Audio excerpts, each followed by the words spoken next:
Wes Wise, Salinas Monterey County Homeless Union. You already know how I feel about this collective consent agenda, 2 minutes only. That really frustrates me. You're limiting our free speech every time you do this because you already know you're at a disadvantage. These should have been presentation items, not just on consent, even though I understand what both of these are about because I'm on the leadership council as a voting member. For the Sheriff Center, I'm concerned that, you know, especially the way we're going with the Navigation Center, only funding it until October of 2025, which is right before the rainy season. It was freezing rain, and here we are, you know, like, oh, we don't have any money for that anymore. So that's a major concern for me, which is just going to burden the Sheriff Center even more.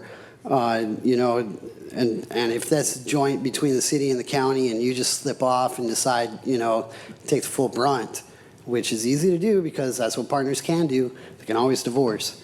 Everything's according to contract, you know, and trying to save money, but where's your heart? Where's your compassion, rich in land, rich in values? Where is it? Is it actually going to show up? Because I'm from what I'm seeing in this agenda, dude, what you got is all kinds of money to get rid of people, steal their property, make them be on the run, shake them down every time you can. You know, because there are openly discriminating people that we can do all the time because, oh, you know, they're homeless, who cares? They're worthless. I mean, they ain't gonna give me any money, so I may as well make money off them. And that's what ends up happening. Every day, dude, you're supposed to be noticing, you're supposed to be connecting people with services, you're supposed to see fruition of service before you clear the encampment because people are supposed to be able to take their property with them and keep their property. But that doesn't happen. It still doesn't happen. You're not interested in stopping the sweeps, you never have been. I'm hoping, I'm looking to my two ladies for being champions today, you know, when it really comes down to it, because we need to stop the sweeps. We're killing people the way we're doing business.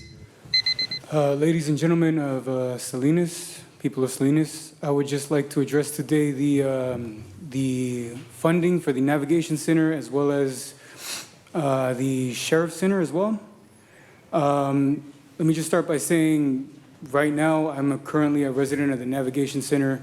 If it weren't for the services that they provide, I would myself be homeless. Let me elaborate on those services that they provide a little bit.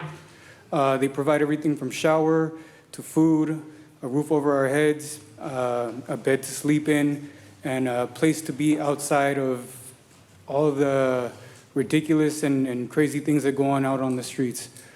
Without the Navigation Center, I'm not sure I would be doing as good as I am today, and more importantly, I think it's very important that we recognize that if we don't keep the funding for a service like this going, eventually what's going to happen is we're going to end up creating more homeless.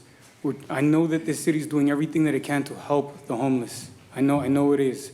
It's provided services upon services and resources, and I know you guys have all done your best in various different ways to make Salinas a less homeless place.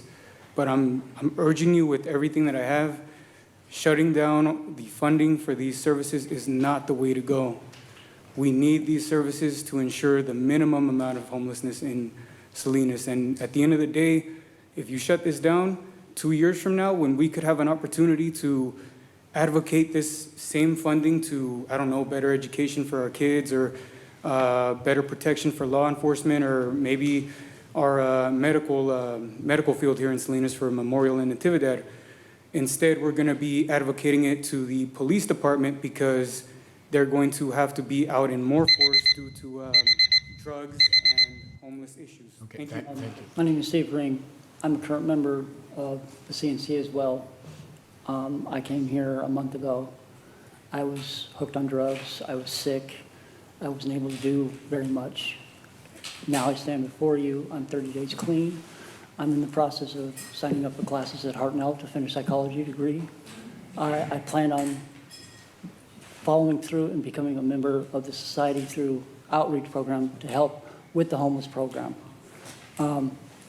If shutting down the CNC or the sheriff program, like my colleague said, is not the way to go, if it's shut down, the amount of homelessness in Salinas itself is probably going to double or quadruple within the next 2 to 3 years.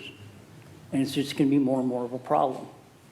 We need more funding for programs like this to help the homeless community integrate into the actual community. And without these programs, it's just going to make the problem worse. I myself also urge you to please pass funding for both these programs. Thank you. Thank you. And congratulations on your 30 days. Hello, everything. My name is Seth Reed. I am also a current resident at the Navigation Center. Now, I've been experiencing homelessness for the last year and a half, but on and off for the last 5 years. And what I've seen is the rise of crime and homelessness around the city is the lack of support. And the Navigation Center, they hold classes every week that gets us job ready, job prepared, how to hold down an interview, how to represent ourselves, and how to gain employment and rehabilitation into the community. They hold workshops, they provide internet access where I was able to update my resume and cover letter and got a 2 thumbs up. They allow internet access to where I can job search. I am on the wait list for Bridge Housing, Shelter Cove. I'll also be entering into Sun Street the next couple weeks. And I've got all this through the Navigation Center. Also, I got a scholarship through vocational rehabilitation to go back to college and finish getting my degree. Now, the Navigation has transferred me from hopelessness into hopefulness. And it's all due to the possible rehabilitation that the Navigation provides a safe place to lay my head, not to worry where I'm gonna lay my head, a positive environment as drug and alcohol free, and services to rehabilitate myself. Now, and also in the area of the Chinatown and negative and all the homelessness, the Navigation Center provides hot meals every day for the community, showers for the community, and bathrooms to use so they wouldn't be out using on the streets like some people do, which is really, really bad. It's all positive coming out of the Navigation Center, and I'm able to rehabilitate myself due to their services. Thank you. My name is Jerry Hendrickson. I'm also one of the members from the Navigation Center. And when I first got there, I did have a place. Unfortunately, I've been in and out in 20 plus years being homeless. I've done drugs, I've sold them. I'm not perfect, but I am now. If it weren't for the Navigation Center, I also had the pastor from my church also stepping in on behalf of us as the Navigation Center. If you please think positively about the homeless, what's going on, why are we here? There's no other reason why we're here. We can't find work. We've got a prison history. We've got jail history. No one's out there helping us. We need a voice. We are a voice. If it weren't for the Navigation Center and their staff, we wouldn't be with a head on a pillow. We'd be on the street in tents making more crime, more history. We don't need that. We want to be a better society. Us homeless, keeping us homeless, running us through the streets, doing your sweeps, all that, I've been through it all in the past 25 years. I'm the voice for the homeless. I will continue to be that. I'm the only person from the Navigation Center that is actually willing to step up. My name is Lone Wolf, and I cannot stress the fact that I do not come with any type of anger or hate. I have a heavy heart today, and I have a very large amount of concern. The numbers of last year is about 187,000 of Californians who have faced homelessness. We're only half year of this year, it's 2025. In 2025, we're about 511,399 of Californians that are facing homelessness. This is not just about California, this is worldwide and within the country of the United States. I am not one to speak about politics, but I am a member and I am born here. I am a United States citizen. And I do believe in the freedom of United States citizenship. And United States citizenship, you know, we believe that through hard work and determination and anyone can achieve access and property. And basically, our dream as an American, we need to put the effort and the work and apply ourselves. And through our dreams and ambitions, I myself that have some, I have gone through the navigation center. I have faced homelessness. I have faced addiction. I have 17 years clean. Life has been great, but life has taken a turn. But I am now employed with a men's residential. I am now currently working as a drug and alcohol coordinator. And I also am a house manager for an SLE. I have never ever gone through this or able to succeed or have progress in my life that has been for the Navigation Center. There's a lot of success stories and a lot of progress in life that people need, like myself, need a stepping stone and need some type of guidance that Navigation Center have provided me and a lot of people that I have witnessed that have gone very good for themselves through the help of Navigation Centers and other places just like Navigation Center. Thank you. My name is Susan Gonzalez. I currently live at the Navigation Center. I want to say this program is working for people that are ordinary, that just want a peace, a sense of peace in their heart, and this place helps. You know, it's you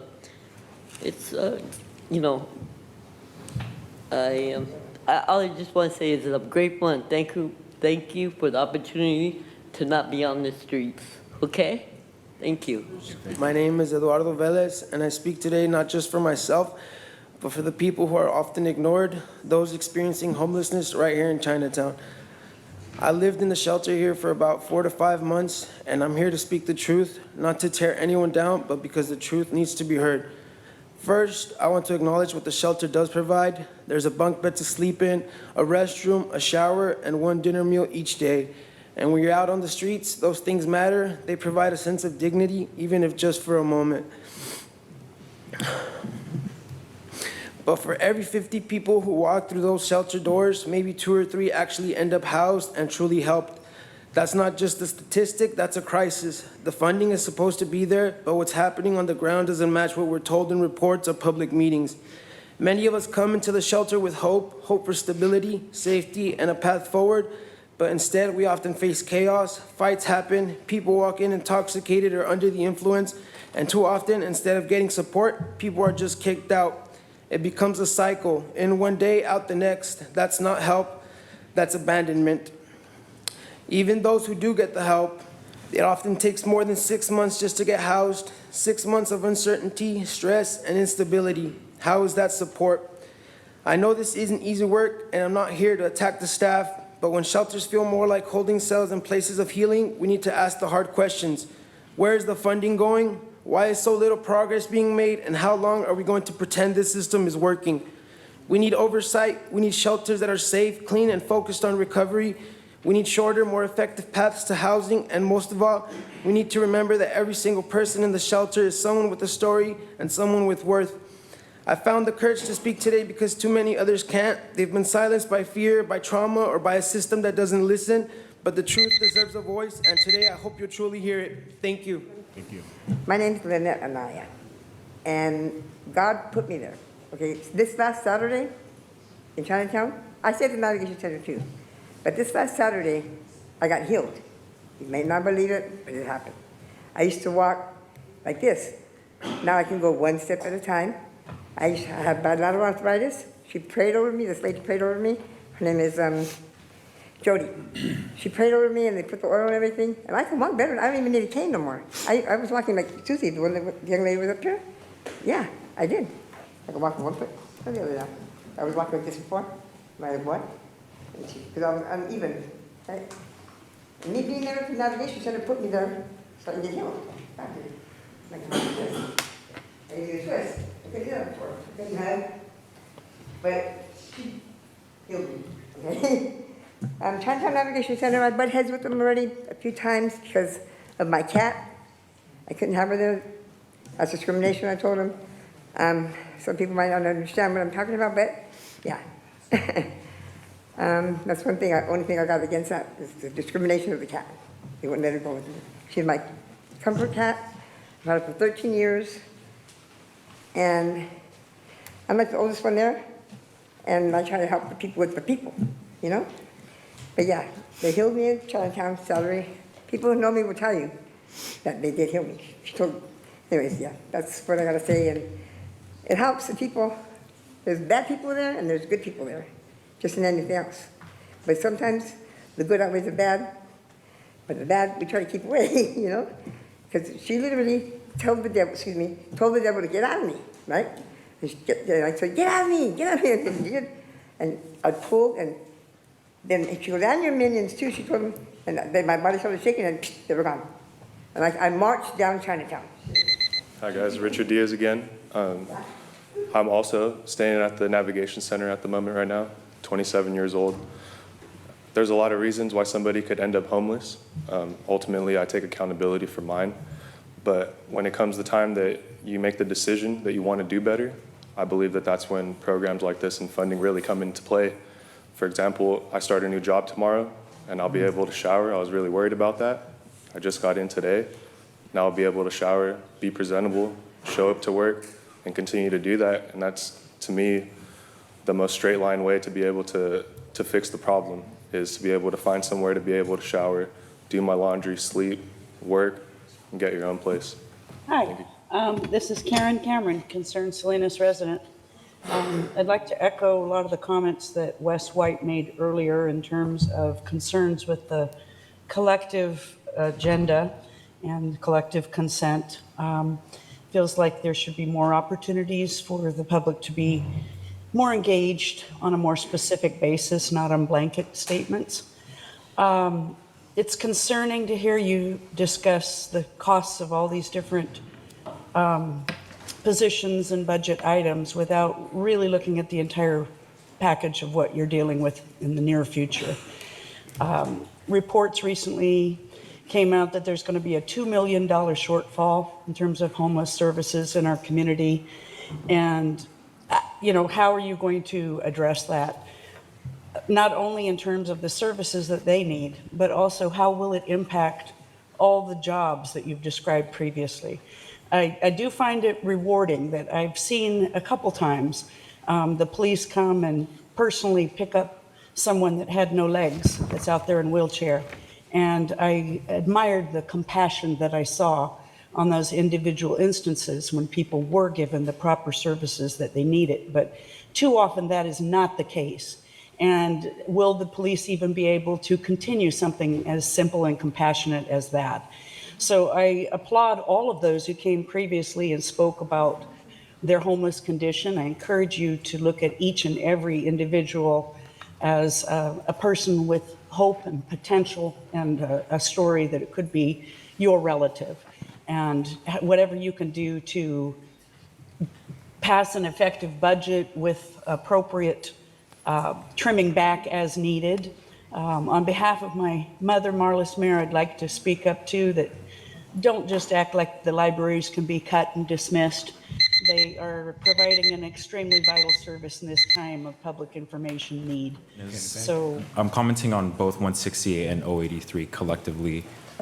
Right now, do we have to take action on this tonight, or are we able to postpone that to a later date before the budget gets adopted? So good evening, Lisa Brinton, Community Development Director. So the two items before you are amendments to contracts, and there are two purposes for these amendments tonight. The first is to reappropriate grant funds that have a timing issue for expenditure. So we have grant funds from our Encampment Resolution program that need to be reallocated and spent by June 30th of this year. So that is the primary reason for coming before the council with these amendments.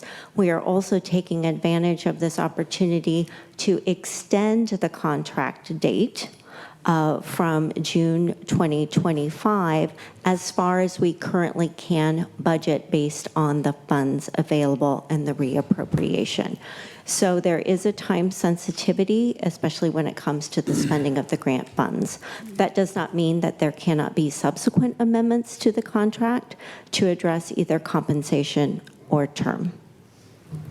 As part of these contract amendments, do we have a general policy of requiring a report or an update to the council, like a performance report to date, since we are extending the contract for basically another full year? So that has not been a requirement, no. We are providing a homeless services report this evening as a later agenda item, which will include performance data. Okay. The decision here is, regardless of what happens with the future programming, we are in a shared service agreement with the county for that. And some of that's already been vetted. So bringing back a report on the statistics and so forth, I think is very well founded and necessary, but this just buys us a little more time. The option of that is we say no, and we're sending a very clear message. So I think it just gives you the opportunity. So on the Navigation Center, we're essentially trying to buy some time to go through a much more fuller discussion with the council and the report. So it's a timing, just flop it. But really, that's the decision before you, because we have to make some decisions in the near future to see whether we're going to extend or not. Extending it through October basically just gives us a few more months to figure this out. This has been a council priority to bring back information. It's taken a while to compile all the information that's being presented to you. So it's just a matter of sort of timing. So if you want to flop it, I think that's appropriate. I would ask for some more clear direction on these two items, because it takes time to get the contract amended, get the notifications out, and so forth. And should you not approve it, that's council discretion, but we would need to start the unwinding process a lot sooner than we thought we were. So Ms. Brinton, I remember the excitement on Share, the pep rally we had, and I know there's the city manager, he briefed us on this, so I'm well aware of what's happening, but I knew it was going to impact people's lives, whatever decision this council decides on making. First of all, it's an expensive venture, but do you think the work that has been done, has the money been spent accordingly the way we were supposed to spend it? Yes, so we work in specific regards to the Share Center, we work in partnership with the county to monitor operations. And they recently, our staff participated with county staff to conduct an audit, a monitoring of Share Center operations. So if this council decides on, it is a lot of money, but if we decide on maybe not be part of this partnership, what happens here? Because I understand by this report, the county financially is supposed to do a 50-50 with the city of Salinas. Yes. We could have just said, yeah, you know what, let's just vote on the consent and that's it, but there's concern issues here. The extension, well, you know what, we're looking at this amendment, but then we're going to put more money into it, but by June 30th of 2026, we're saying, guess what, it's over. Is that right? So there are two things. So we are reappropriating between the two. Share Center is about 700,000. CNC is about 700,000. Share Center is just over $1 million in encampment resolution funds, which we need to demonstrate we have spent by June 30th of this year. So there will be penalties. I don't want to overspeak what those consequences are, but we need to demonstrate progress in spending of those grant funds. And so that is part of the motivation for bringing the contract to you so that we can have a timely expenditure of funds. While we are coming forward, the contracts are getting ready to expire on the 26th of June. Yeah. So we were taking action as one action to extend the contract as far as we have funding available at this time. That does not preclude the City Council from receiving the report on performance as well as having discussion through the budget process as to continued funding. Are we just, hey, we got to spend it, so what is there a possible way that we can say, can we save the money for later, or that's not possible? So I think we're trying to equate the money with a eligible purpose, which is these two contracts. And since these contracts are expiring, we want to first maintain our partnership with the county. In fact, the county, some of the county reps here too for the the next item. So maintain the partnership with the county, so next year. And then also, again, allow us more time to have a conversation with the council and really dig into the homeless, what should be our homeless response and approach moving forward. So this does buy us at least through October. Yeah. Since we're talking about the navigation center as well, what happened to the trailers that were out there? There was like 6 trailers. There were, I believe, 4 or 5 trailers at the 6 trailers at the navigation centers. When individuals go in, if there isn't enough funding to restore and repair those items, they end up going to a different location because they're not habitable. And so what happened was there was several years that happened between when we got the trailers to, you know, as we were using them, that we had to relocate. They were auctioned off as surplus property, and that took place about 6 to 8 months ago. You know, what happens to these buildings? Who's responsible? I think my biggest question here is, being that we're not in the homeless business as a city, the county is, we're not in the mental health issues, the county is, but I'd like to find out the relationship that we have with mental health, drug addiction, you know, dual diagnosis, critical issues on that. And how the police department is working with the mobile crisis center as well. So I can't speak to the mobile crisis, but I can speak to the relationship that community development housing staff is building with the housing homeless manager and the Department of Social Services and Behavioral Health. So we have established a weekly meeting where we come together to address issues, and many times the director of the coalition will also be part of those calls. So the focus has been, how are we effectively deploying our resources to meet the objectives of the Lead Me Home plan and our housing element in addressing homeless services. So I would say that communication has increased and has been more constant with our county partners. Lisa Murphy, Assistant City Manager for the City of Salinas. Tonight, our team will be presenting to you an update on the homelessness response programs and services that the city provides. This evening, we'll highlight funding received and how those funds were allocated. We'll detail the city's programs and services, including their outcomes. We'll provide an update on current funding and future sustainability. And finally, we'll seek council's direction on the city's role in continuing homelessness response efforts. The City of Salinas is home to 50% of Monterey County's homeless population. In response to this, the city has implemented a wide range of programs and services to support our unsheltered community members. Much of this work is done in collaboration with our nonprofit partners and Monterey County. These initiatives were primarily funded through one-time grants with limited reliance on the general fund. However, as grant funding has diminished, the city faces significant challenges in sustaining or adapting these programs. With the onset of COVID-19 pandemic in 2020, it brought about an unprecedented safety net of funding to address homelessness and related crises. This funding enabled rapid action, but the temporary nature of these resources poses a challenge moving forward. And on the slide here is just a brief listing of some of the funding sources. Since 2020, the city has been successfully awarded over $76 million in grant funds to address homelessness. The city has augmented these grants with $8.4 million from the general fund. Our expenditures to date total nearly $57.6 million. We've spent those on the following categories, as you can see in the slide: emergency shelter, homeless prevention, rapid rehousing, street outreach, and housing acquisition. The remaining $18 million is already committed to all of these programs.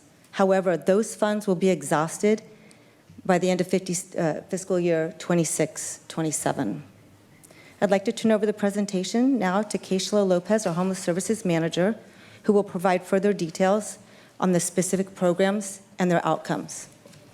So In your staff report, you have, on page 4, you have quite a few of different homeless services projects that the City of Salinas has invested significant amount of money to support. In effort to just summarize, I'm just going to go over them in components. And so I'll start off with the Street Outreach and Response Team program. So our Salinas Street Outreach and Response Team program is our first response when it comes to homeless services. If there is an individual that comes and contacts you or anybody saying, I am homeless within the City of Salinas, who do I contact? We have a homeless services information line staffed by the SORT team who is responding to those calls within 24 hours, providing assessment, referral, and linkage and case management services to those individuals. They also assist with navigating the homeless response system. So in the previous slide, you saw that there are different components that were funded. That includes the emergency shelter, that includes rapid rehousing. All of those different components that make up homeless services, our SORT team is responsible for assisting individuals in navigating the complexities of those systems. Another aspect of the Salinas Outreach and Response Team is the Rapid and Rehousing Program. So in 2024, we piloted a rapid rehousing program where individuals who were directly referred from encampments would receive housing navigation services, and that means including providing financial assistance to individuals who might need support with deposits, application fees, and any of those beginning necessities to get into housing. And so we piloted a rapid rehousing program. We also have a program that is similar to SORT, but different and very unique, and that's our Downtown Streets team. Our Downtown Streets team is a nonprofit organization that provides street outreach services, case management, but it also encompasses a workforce development program. And so what they do is they also provide opportunities for employment for individuals who are experiencing homelessness, giving back to the community, and serving in a cleaning and employment capacity. Right now, Downtown Streets team is servicing and canvassing the City of Salinas in the downtown area, the Alisal area, the Natividad Creek Park, Cesar Chavez Park, and Chinatown.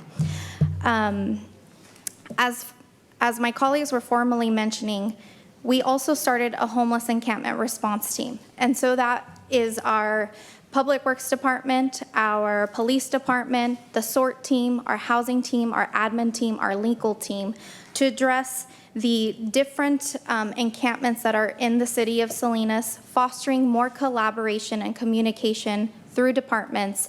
And that could not be done if we didn't have the SORT team as well, because they are the ones providing the health and safety needs and supports that are needed in the encampments to address some of those concerns. In addition, we also have the Mobile Crisis Response Team that is in partnership with the county. So this Mobile Crisis Team is staffed by 2 individuals, and they support the fire department and the Salinas Police Department for any crisis calls. And so those calls are for those immediate mental health and substance use needs that are happening in the community. And then we have our emergency shelter services. So with our emergency shelter services, we have those 2 items that are currently on the agenda that we want to discuss further. So we have 2 emergency shelters in the City of Salinas. One of the first ones is with partnership with the County of Monterey, and that is the Salinas Share Center. This program took several years to plan and implement within our city. And because that reason, we strongly believe that this partnership should continue. The Share Center provides 100 congregate beds for individuals needing shelter and supportive services for individuals experiencing homelessness. It's currently operated by Community Human Services, and they started that operation in this fiscal year of August 2024. So they have not completed a year quite yet. The second program is the Chinatown Navigation Center. This program started in March 2020, and it was initially taken on from Franciscan workers who closed it down. And the city stepped in and said, we're going to create a Chinatown Navigation Center to be able to continue these services and make it a 24/7 operation. So with that, they have comprehensive services, as many of you have heard, and that includes daily meals, showers, restrooms facilities, laundry facilities, as well as the case management and the group counseling that individuals need to be able to foster and continue. So I wanted to bring your attention to this graph right here. And it is our outcomes to date for all of the programs that I just discussed. And starting with the Chinatown Navigation Center, as mentioned, it has opened since 2020. They have served 753 individuals to date. Again, these numbers do change daily because this was based off of a report that I pulled maybe 6 weeks ago when I was preparing for the staff report. And so they've served 753 and placed 137 in permanent supportive housing. We have our street outreach and response team program. To date, they started around 2021 during the COVID time as well, and they've served 742 individuals.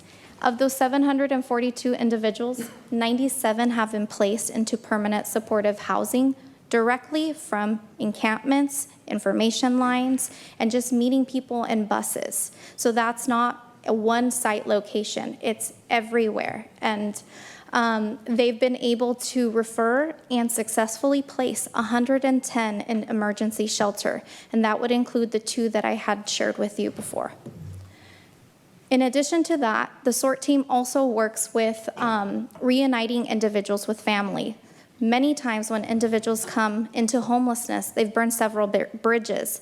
And so some of the roles within all of these programs are finding ways to reconnect individuals either back to family or community services. The Share Center is also an emergency shelter, and it started back in 2021. They've served 690 persons or individuals, and they've placed 146 into housing.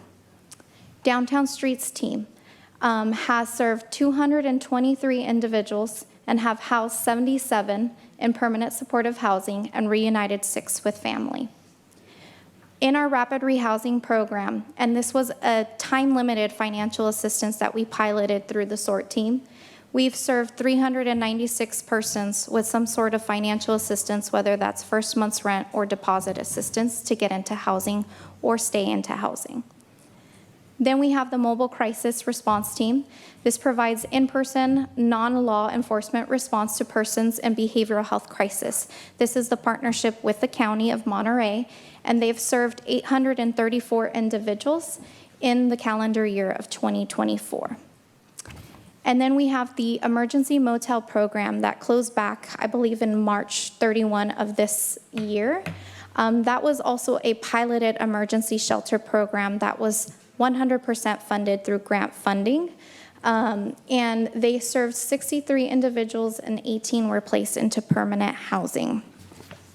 This graph demonstrates the city response to housing development for the unsheltered residents. So in August 2020 and in November 2021, the California Department of Housing and Community Development released a notice of funding in which the Community Development Department applied for 3 home key projects in the city of Salinas, all in effort to increase the housing production within the city of Salinas and house individuals who are experiencing chronic homelessness into permanent supportive housing.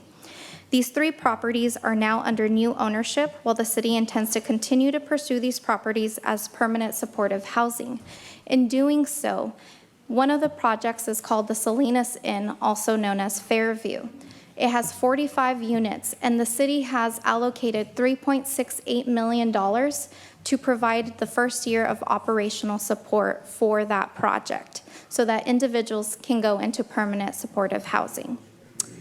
The second permanent supportive housing project is the Sanborn Inn. At this time, the city did not put any money to acquire or purchase this property, but there is funding set aside to help with the operational costs. So that means the rental assistance that will that will be required to keep people into those housing units. And then there's the Goodnight Inn. At this time, the city doesn't have any allocation of funding set aside for the acquisition or the operational costs of that project.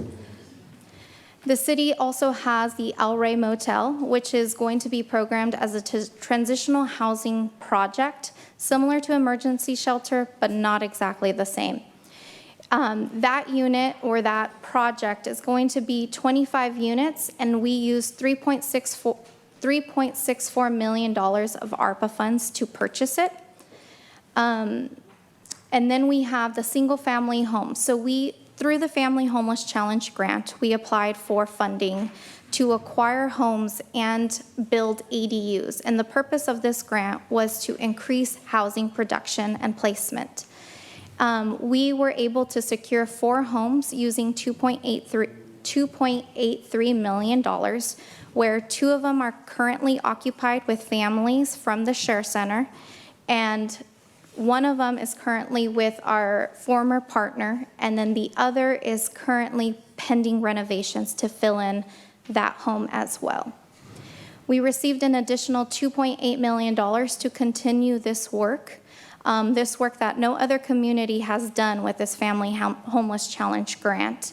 And we are seeking nonprofit providers to take on the responsibility of acquiring additional properties to continue housing families and individuals into those units. So I would like to orient you to the current graph because it's a little wordy and it has a lot of information. So from the left to the right, the first section of this graph is the programs, then the funding source that currently is responsible for making sure that it continues, and then the costs for the operations of that program, and how much funding we have for the year, and right below it is going to show where the shortfall or the cliff starts to approach. So if I were to start with the Chinatown Navigation Center, the Chinatown Navigation Center has been primarily funded with general fund and grant funding. It is approximately a $2.3 million operational budget to continue the operations. And the item that is sitting with you all is whether to amend the contract to continue services. So we have $760,000 of funding that we can continue this project beyond June 30th, 2025 to October. After October, it is unfunded. And then the following year, we don't have any grant funding or any general fund that has been identified to continue this service. Below it, we have the street outreach program. This is solely funded through grants, not general fund. And it is a $1.3 million operation. It is funded for fiscal year 25-26 and partially funded for fiscal year 26-27 through some grants, no general fund. And we are $250,000 short in street outreach operations for fiscal year 26-27, and as of 27-28, we have no grant funds or general funds identified to continue this project. As for the Share Center, it is primarily funded, again, with grant and general funds. We have the annual cost of this project to be $3.7 million, and it is equally divided between the city and the county partnership. For fiscal year 25-26, we have our allocated part, which is the $1.85 million. The following year, we have no funding identified to continue this partnership with the county, nor do we have funding for the following fiscal year 27-28. For Downtown Streets team, this has been a program that's been funded solely through general fund, no grant funds. And the operational cost for this program is $652,000.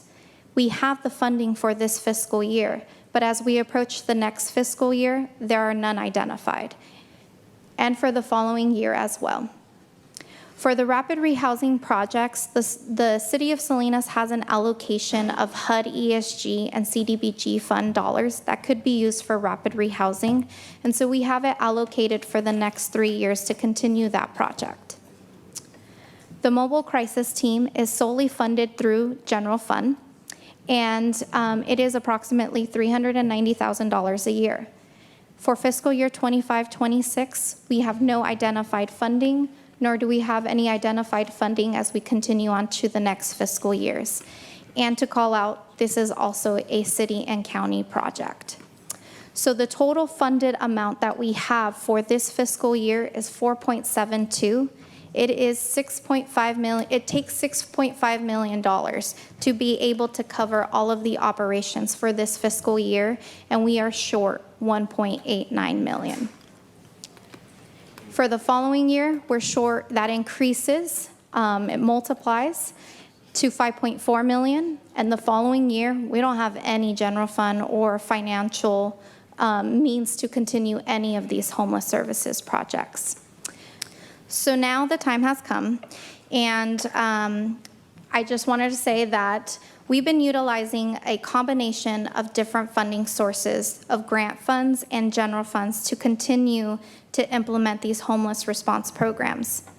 All of these programs are heavily dependent on grant funding. As you saw in the previous chart, it was $67 million that covered the operations of all of these projects, and only 8.1 that is from general fund. With the grant funding running out, most of the programs and services, the city will need to determine what programs and services it would like to continue and to identify a funding source. So the community development staff have provided some recommendations for your guys' review.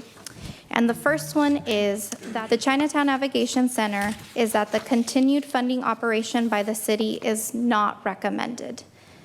For the Share Center, the staff recommends to continue funding the project or operations for fiscal year 26-27, and in the future pursue additional grant funding or look to shift other grant funding to continue. The SORT. Funding is available through fiscal year 26-27, and staff recommends that the city prioritize this project for future funding. Downtown Streets team, we are seeking your council direction for fiscal year 26-27 on whether that should continue. The mobile crisis response team, also we are seeking council direction for fiscal year 25 and 26. The single family housing, we have purchased 4 homes through the Family Homeless Challenge grant. It has been challenging to acquire within the city, and it is recommended that we seek a nonprofit agency who has done this work for some time, continue the program and funding for the additional $2.68 million that we have. And then it is also recommended that that we find another nonprofit provider to eventually own and operate as a transitional facility. So I'll end with this, which is we are requesting council direction to 1, provide staff with direction on the city's role in providing homeless services and programs, and 2, determine which programs and services the city will continue to fund. Would a designated grant manager or a grant writer, facilitate more grants so we can address some of these concerns, or do you think our current staff has the ability to seek and apply for all the necessary grants? So typically, homeless services funding goes through the body, which is the continuum of care. And so typically, it's the continuum of care who receives the funding for homeless services. The Encampment Resolution Grant was one of those one-off grants where it opened it up to the general government to be able to apply. So typically, if we were to apply, it would be through the COC funding opportunities. So if I can just expand on that, our finance director has been working to get some more grant capabilities for the city. So the short answer to your question is we're trying to enhance that as where we can. This funding, as Keisha mentioned, just operates a little differently. But where there is opportunity, we will look to either support the departments if they need support, and our finance director has been trying to get some more resources for that. Do you think we currently have the capacity? I think we are working on getting more capacity, and that's going to require us bringing some third parties to help us with that. And how would that process look like, or at what time will you present that option or to the council? I think that'll be, I don't know, Selena, if you want to add a little bit more on that. Thank you, Selena Andrews, Finance Director. So we have been working with a firm that specifically goes down and looks for grants, and we are getting ready to onboard them just as soon as we finish this budget process, so that we can they can better understand our needs. So we're just at the very beginning phase of that, but it's a firm that will work with all of our departments and understand their needs, so we can move forward with any grants that are available and that we're able to apply for. So the goal would be to bring that, inform the council where we're at with that, probably when you come back from your break. So by September, August, September. Okay, and have we evaluated the encampment resolution funds for their effectiveness? Have we received reports, for example, from Catholic Charities to see how the effectiveness of those funds or who's being served? Yeah, so for the Encampment Resolution Funding Grant that we received the first round, I believe we've met the program objectives that we set out in the grant proposal, which is part of the reason that we received the third round. We received a second round, but it was part of the third rollover of those funds. And to date, I would say that we are meeting our objectives, which is to get people into emergency shelter and permanent housing directly from encampments, as you saw from our street outreach outcomes. So we are meeting the goals. But do we receive reports from those people that were awarded those grants?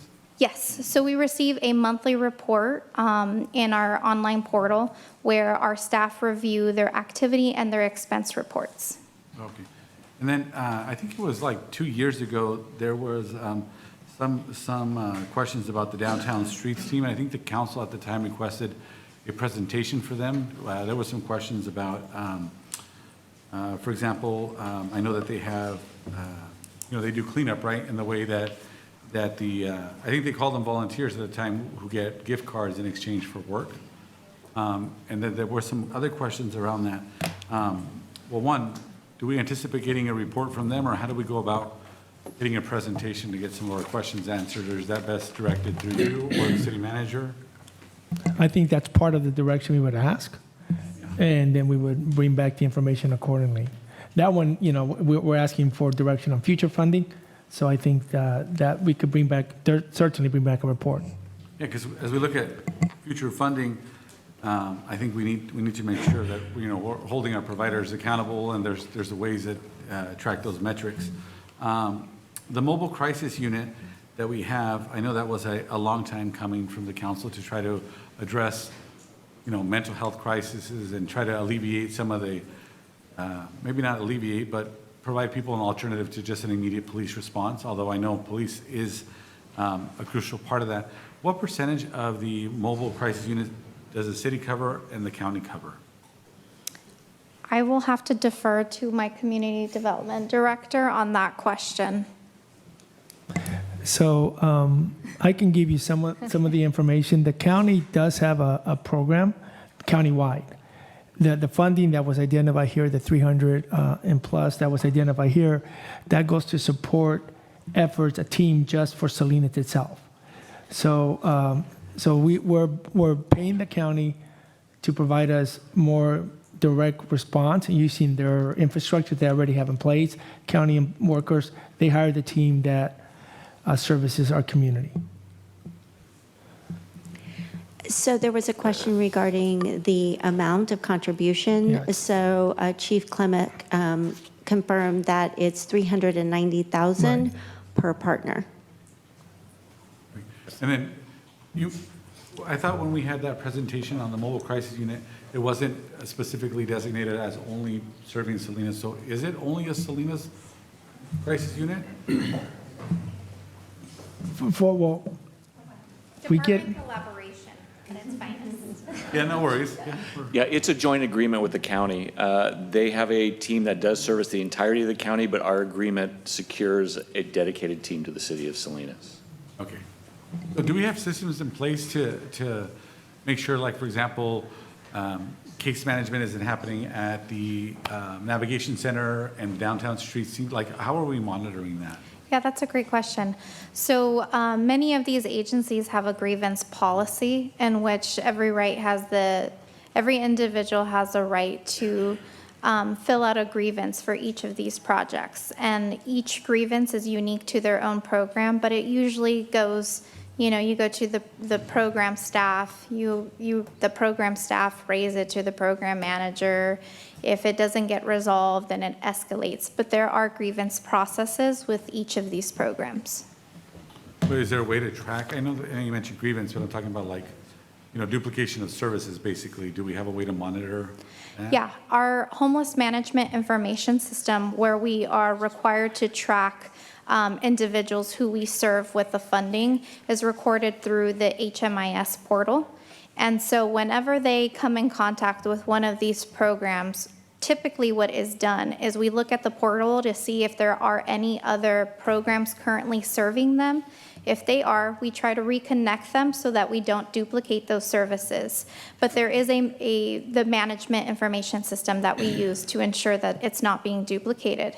There are instances where we might work with the same individual but provide different services of care. So for example, we might have a person who's providing street outreach services. Specifically, they're serving their mental health needs. They are doing the case management that is required to get them serviced with behavioral health, interim, or those immediate mental health needs.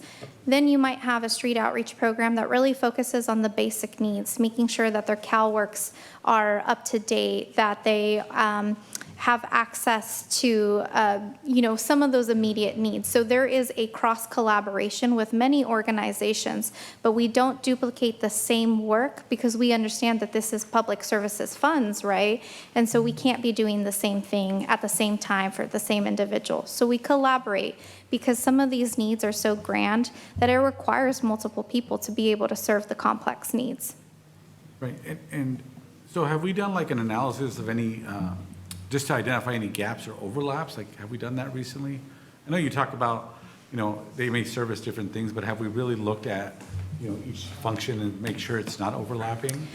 Yeah, there's a lot of case conferencing that goes into serving individuals. When there are multiple agencies serving someone, usually the nonprofits and the organizations, we get together for a case conferencing meeting, and we're able to dissect who does what for what individual so that there is no overlap.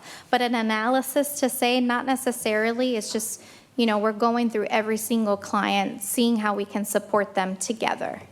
And then when folks file a grievance, I remember there was grievances with the Share Center with the previous provider. Does the city get notified of those grievances, or does that get only addressed at the agencies, within the agency? I think it's a hit or a miss. I don't think that there is a formal, it goes up the flagpole. There are instances where an individual may send the grievance to the agency and to the city. Not all times do the grievances get flagged to the funder, no. Yeah, I think just to track issues so that they don't get to a point, I think that maybe we could consider some kind of portal or some way to communicate within both the city and the agencies. I remember that, like I said, with the Share Center, the city wasn't aware of. So the city is part of a committee with the COC and the County of Monterey, and one of the policies that's being addressed or implemented is to respond to some of these grievances. So it's still a work in progress, and once it gets to its final stages, with your guys' request, we can always come back and do a presentation on what that process will look like in the future, but as of right now, it's still being built out. Okay, and I know that you mentioned that there was a recent audit on the Share Center. That was with the previous provider? No, that is with the current provider. Okay. And could the council have access to that to review that, or how does that work? When we come back with any additional reporting requested, we could provide a summary of the findings. Mm-hmm. Yeah, for me, it's important. I know what the Share, go ahead, City Manager. So just give us direction and we'll bring it back to the full council. I think it's important to share it with everybody based on direction. I know you spoke about the single-family homes and referring those to nonprofits for management. As we move forward with some of those, because I think I have one or two in my district, and some of the residents have expressed concerns about like overgrown weeds and just, the maintenance of the property. How are we going to ensure accountability for those agencies? Like, what metrics are we going to put in place where we're constantly checking? Because, like Councilmember Barrera says, we run these programs or we make these purchases, and then, the follow-up isn't always there. So how are we going to ensure that? So as we seek council's direction on being able to find a nonprofit, it would also be for the ownership of those properties. So our intention is to find a provider to take over those properties and the property management of those properties. So they would no longer be our responsibility. So part of the thought there is we have, yes, I mean, I'm not putting them on spotlight, but like Mid-Penn, Chispa, we have other agencies that's their core function is to run these types of programs. That's just one of the many things as a city we try to do. So the idea here is to look at who can best provide and manage those properties, and all of it will be brought back to the council for, if it's agreements, contracts, selling, transferring, all of that will be brought back to the council. But that's how we're looking at it. Do we really need to be in this business, or can we have others that do this much better than us, maybe be on point? Yeah. I just have concerns when we purchase those homes. I think we had that discussion publicly where we said we would ensure residents that they wouldn't go into blight or those kind of things. So I understand that we're talking about direction that we may go in transferring them, but I don't know how I in good conscience could tell my residents, hey, we had a shift, we're no longer really going to be the ones point of contact to address some of these concerns. Well, I think that, we've been hearing it a lot, right? And you asked questions about what should be our role. And when we look at these types of programs, are we best equipped to do them? So I think the city, as an opportunity, gets the funding, can acquire property, and then look to who can best manage those properties. In theory, right now, we're trying to manage 60-something leases, which includes a lot of properties. And I think on a given day, I get emails, calls from you and the community saying, hey, you need to cut the lawn, you need to do all that. So I think that speaks to, are we the best equipped to stay on top of it with everything else we have to do? Unlike a single purpose agency like a housing provider, that they're set up to do the property management, they have the maintenance, they have everything on staff. So that's why we're looking at it. Not that ultimately the council will decide whether it's appropriate or not. Yeah, So I get it. It's our residents' tax dollars, so, the accountability part is really important for me, because if we're going to spend residents' taxpayers' money and then, pass it off to somebody and not have some kind of metrics to hold them accountable, that would be my only request, that we do something that ensures that we can say, hey, sure, this was the contract and you need to abide by it. Sure. Especially considering the situation with the 3 hotels that we're dealing with now. That was, that's part of my concern as well, that we maintain that accountability. Right. And we're trying to those are 3 hotels that we try to purchase, right? We're trying to work through them. So being that we're on the subject on these 60-plus properties, Mr. City Manager, as we're trying, what department is responsible? You know what, if we're buying properties, and yet we want to give it to a nonprofit, who's responsible to take care of this blight? So what do you mean by we're trying? Either we should be able to do it. Well, we're trying our best to do them, right? We're trying our best to maintain our streets. We're trying our best to provide the best customer service we can provide. I'm talking about 60 properties. And we're trying our best to maintain those properties. Okay, so when you say that, because I'm serious, because a lot of times we can say, well, it's the person that we contract out with, but it's got our name. It's got the city of Salinas. We're ultimately responsible. So if we're buying 4 homes, I'll stick to 1 home. That house should look nice if it's under the city of Salinas' name, because we need to set the example, and I sincerely mean that, because we do need to take care of blight. But that's another issue. I'll take my lawnmower out there and take care of that. When you mention emergency shelter, what does that mean? So emergency shelter provides 24/7 services. So that means that there is a bed for them to sleep in, the staffing and operational costs to provide the case management and housing navigation services, as well as the financial assistance that an individual might need to get into housing. It also includes the food, it includes all of the services. So I'm just going to go down the list of your recommendations because I want to support what you're doing, but I want it to make sense to me as well. With the Chinatown Navigation Center, your recommendation is that continued funding operations by the city is not recommended. So let's just suppose this council takes that recommendation. The way you know this business, what do you think will happen? Will the county say, hey, we'd like to take it over, or maybe there's a nonprofit that might be interested? Any idea?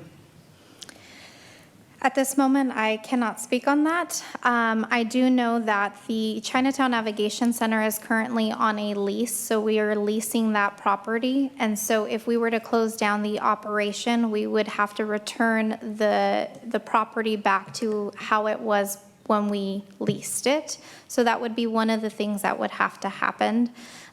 In regards to somebody else stepping in, there is always an opportunity for that, but it would have to be in joint partnership and collaboration and communication.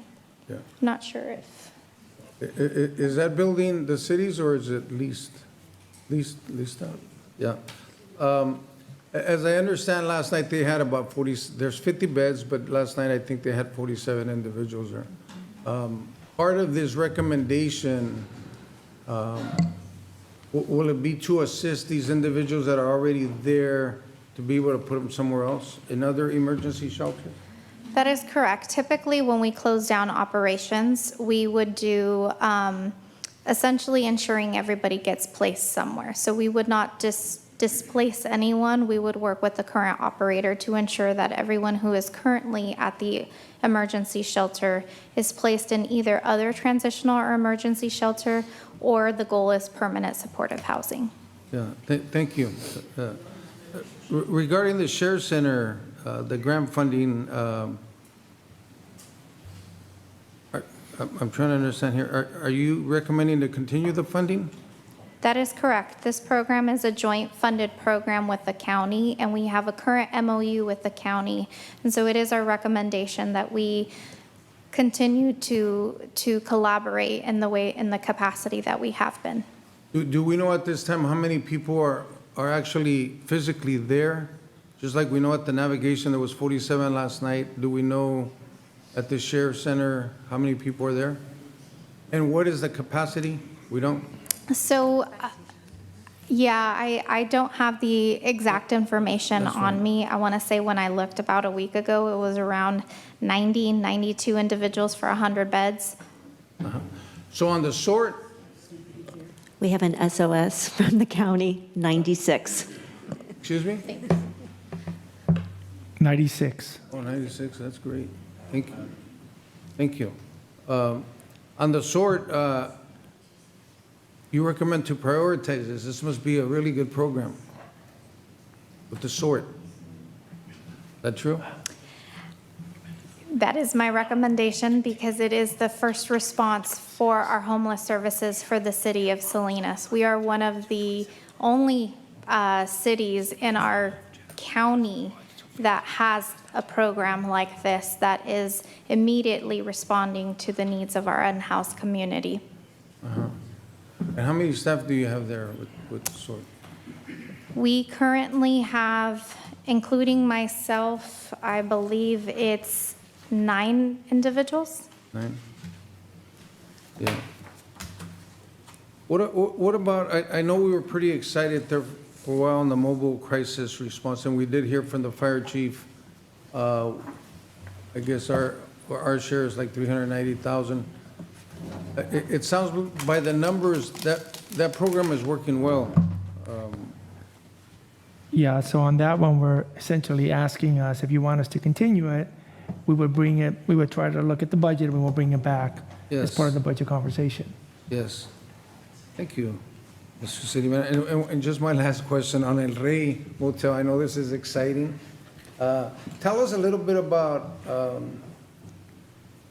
because I know we were looking into this a lot, and it's 3-point-something million.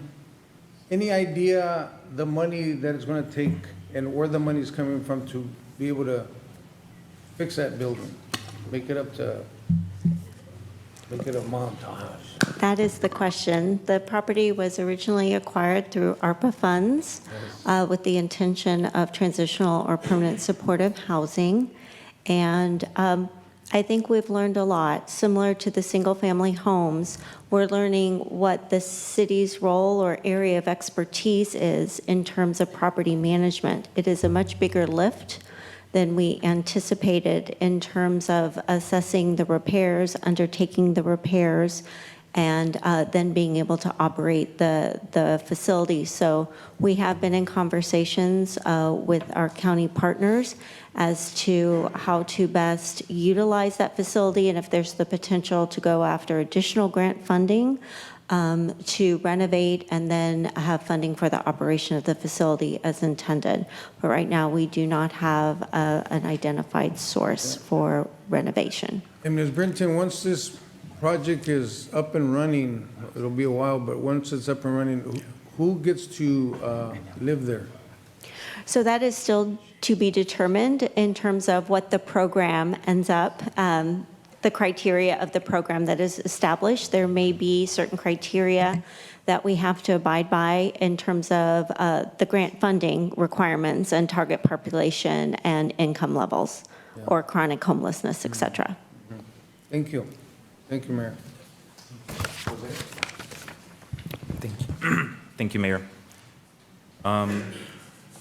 I'm going to start off by reiterating one of the adages that was quoted during public comment on the previous, on the consent agenda, which was that insanity is doing the same thing over and over again and expecting a different result.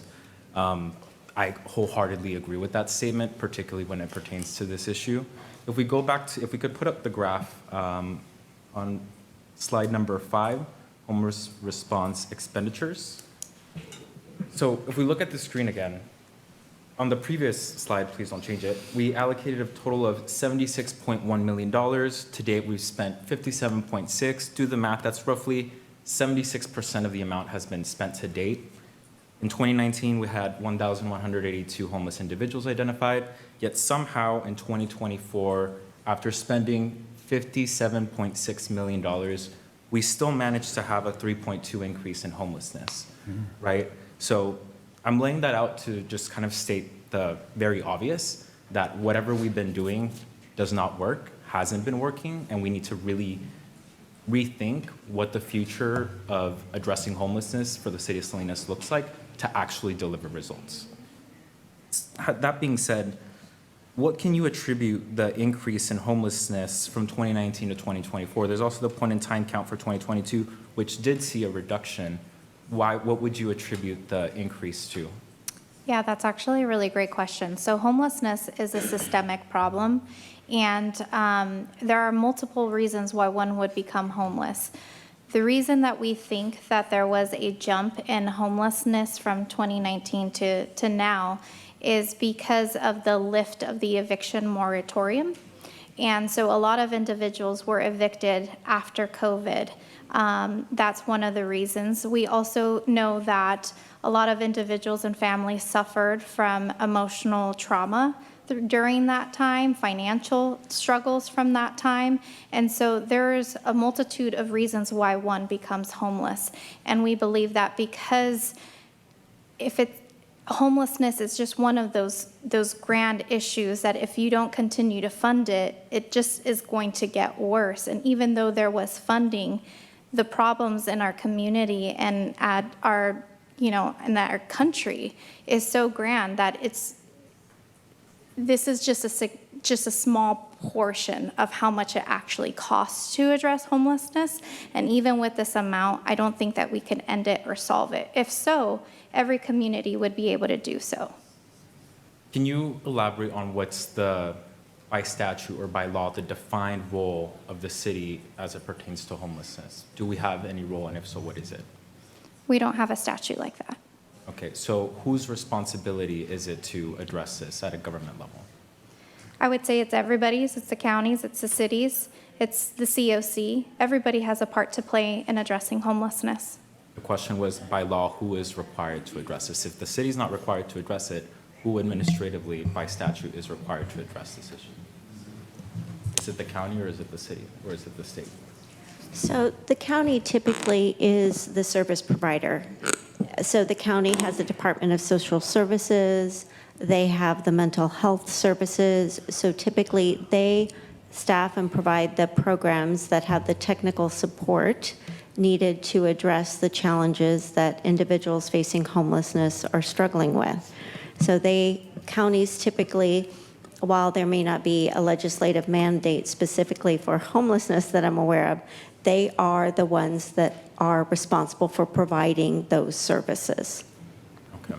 And the reason why I ask that is because, again, when looking at the future of the city and looking at the types of services we provide, looking at potential realignment as certain grant sources begin to sunset, again, even when looking to identify future grant opportunities, we've seen time and time again, just from the state budget is very volatile on a year-by-year basis, and these grant funds can't necessarily be ended up upon on an ongoing basis.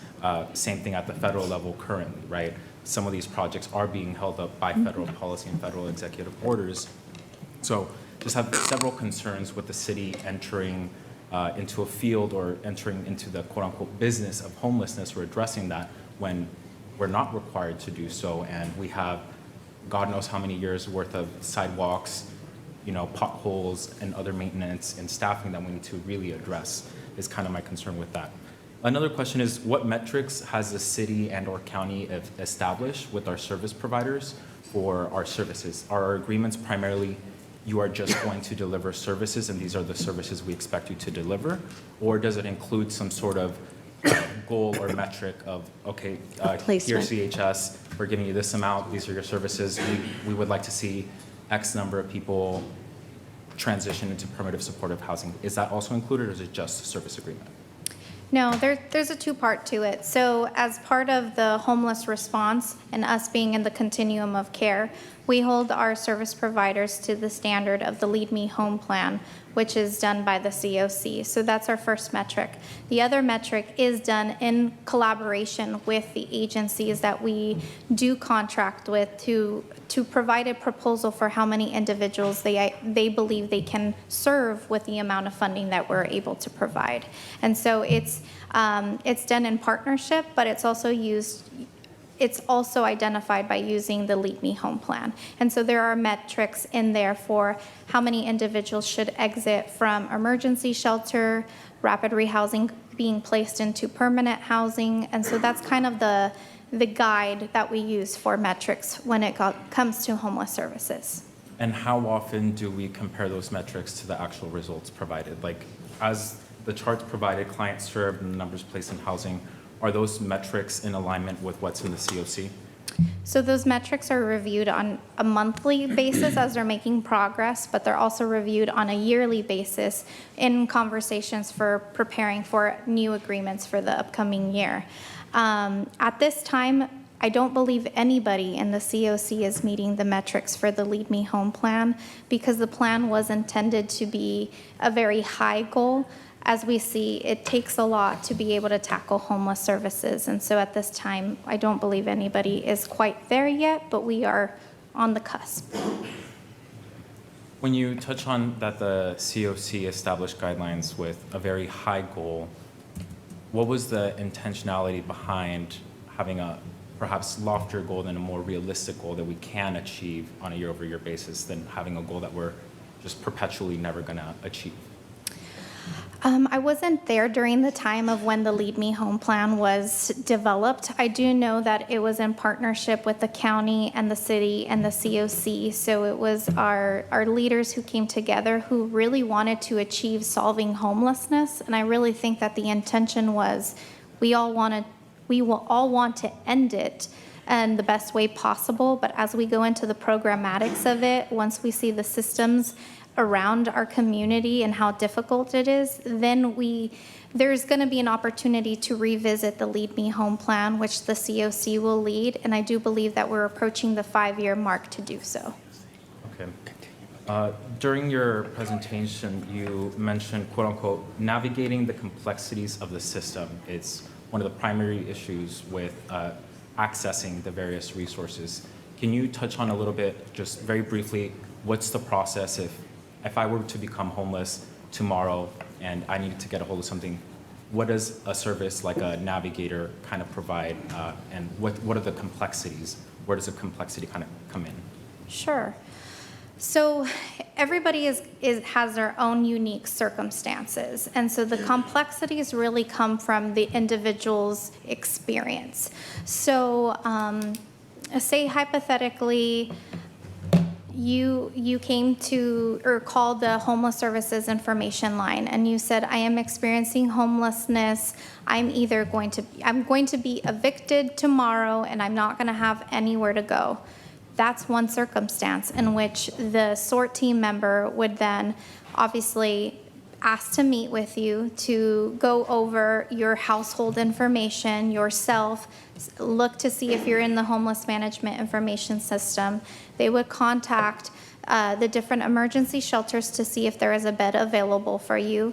But on the other end, they would probably also assess to see if there are any family members who you have worked through to see if you can stay with them, even if it's the city supporting with financial assistance for a little bit until you get stabilized. So it's an overall assessment of what the needs are for the individual, and then the complexity is there a wait list for that service that they need or not? And the reality is there are several wait lists and time delays in getting access to services.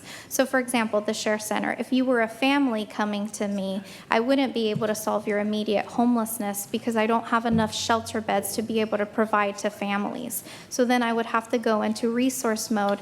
Well, could we connect you with family? Could we see if maybe another shelter has availability? So it's a little, the complexities are about the uniqueness of the individual. You can't do a one-shoe-fits-all for every person. With regard to the Project Home Key site that is being held up or was being held up, I'm not sure what the status of it is, but what is the status of that property and where Sure, we there are 3 properties. So there's the Goodnight Inn that's referred to as the Goodnight Inn, or we refer to it as Work Street. There is the Salinas Inn, which we refer to as Fairview, and then the Sanborn Inn. And so at this time, the Work Street property, which was 50% occupied when it went through the foreclosure process, it has been acquired, and we worked in partnership with the new owner to relocate all of the clients that were at that facility. And then they have been undertaking the renovations, and it is their intent in conversations to then sell it to somebody to operate it as permanent supportive housing as intended. So Work Street is currently being renovated. With Fairview, it was acquired as well through foreclosure. The new property owner has completed renovations. It has received its final occupancy permit. The council last November gave authorization for the city to contribute $2.5 million towards the acquisition. So in a collaboration between the County of Monterey Behavioral Health Department, Housing Authority of Monterey, and the city, the intent is that the Housing Authority of Monterey County would acquire the property with contribution of $2.5 million from the city and the county. As was shown on the screen, we then would also be contributing just over $1 million towards operation to subsidize. So they would be operating it as a permanent supportive housing. We are very, very close. This has been a painful experience in that it also involves a regulatory agreement with the state. So Housing Community Development Department, we have to go through their process in terms of the transition of this property, and they want to ensure that it'll be permanent supportive housing. So it's not just a purchase and sale, but we have this regulatory layer from the state that has to be put in place. But we anticipate June that will close, and then we would begin occupying. And that has 45 rooms. One would be for a manager, so 44 beds. Sanborn Inn was the third property, a little more delayed in going through foreclosure. So we are working with the city attorney to try to identify who the new property owner is. They have not reached out to the city for assistance, but again, through past grant funding, we have reserved, as part of our application to the state, we reserve funds for administration, operation, supportive services that we can bring to the table. When we look at the charts, again, referring to program services and outcomes, slides 8, 9, and 10 roughly, can you speak to the types of individuals served by each of the types of programs? I know we're talking about the complexities of navigating the system, but can you touch on perhaps which types of individuals get served? And what I'm trying to get at is, if I happen to be on drugs, do certain programs require that I be clean? Are there work requirements for certain programs? Can you kind of touch on that? Yeah, absolutely. So let's see. If I were to go back to program services, so the Chinatown Navigation Center serves single households, so that means single individuals, whether you're male, female, and it does not serve families. The street outreach program serves everybody that it identifies as unhoused. So whether you're in an encampment or you are, staying in your car. The Sheriff Center is very specific to being a family shelter. So only families essentially and single individuals can go there, but it is intended to be a family shelter. The Downtown Streets team also is, if you have the homeless definition, anybody and anyone who is defined as homeless could be served honestly in all of these projects. There is not a specific niche other than the Share Center is specific for families. And then speaking to the conditions of being able to participate in these programs and receive services, is being clean part of that requirement, or is pursuing a program to wean yourself off of these different substances, is that a requirement for any of these programs? So all of these programs are supposed to follow a housing first policy, which means that you can't mandate or require someone to get services or treatment in order to access services. So we meet people where they are and how they are, and while we're working with them, if that is something that they want to work on, then we are going to connect them to services, but we cannot mandate anybody through Housing First to participate in any substance use or mental health services to participate. Okay. And what about work requirements? Are they allowed to stay in the shelter for as long as needed, or are they required to be actively searching for employment if they're able to do so? So I believe both of our shelters right now are on a 3-month basis, and then it gets renewed on a month-to-month based off of the individual's progress and the goals that they developed with themselves and the housing navigators or staff. Okay. And then another question, is immigration status considered for receiving or accessing any of these services? So if you are undocumented, you can access any and all of these services. I think where the complication comes in is the financial assistance is a little harder to be able to use if it is federal dollars. Mm-hmm. Okay. And then just touching on return on investment, right? Because we've invested, I don't want to say we wasted, we've invested almost $60 million in addressing this issue so far, and we're going to continue to invest in addressing this issue in the future. And speaking to return on investment, right, when we look at the chart, again, number 8 seems to be my favorite slide today, But when we're looking at clients served and the clients that were placed in permanent supportive housing or transitioned to emergency shelters, which programs are delivering the greatest return on investment? Obviously, some of these have different program start dates and different timelines and slightly different nuances to them, but which programs, say top 3, provide the greatest return on investment? Say for every X amount of, it costs us X amount to place someone into permanent supportive housing with the CNC, it costs, whereas the amount is different for the Share Center.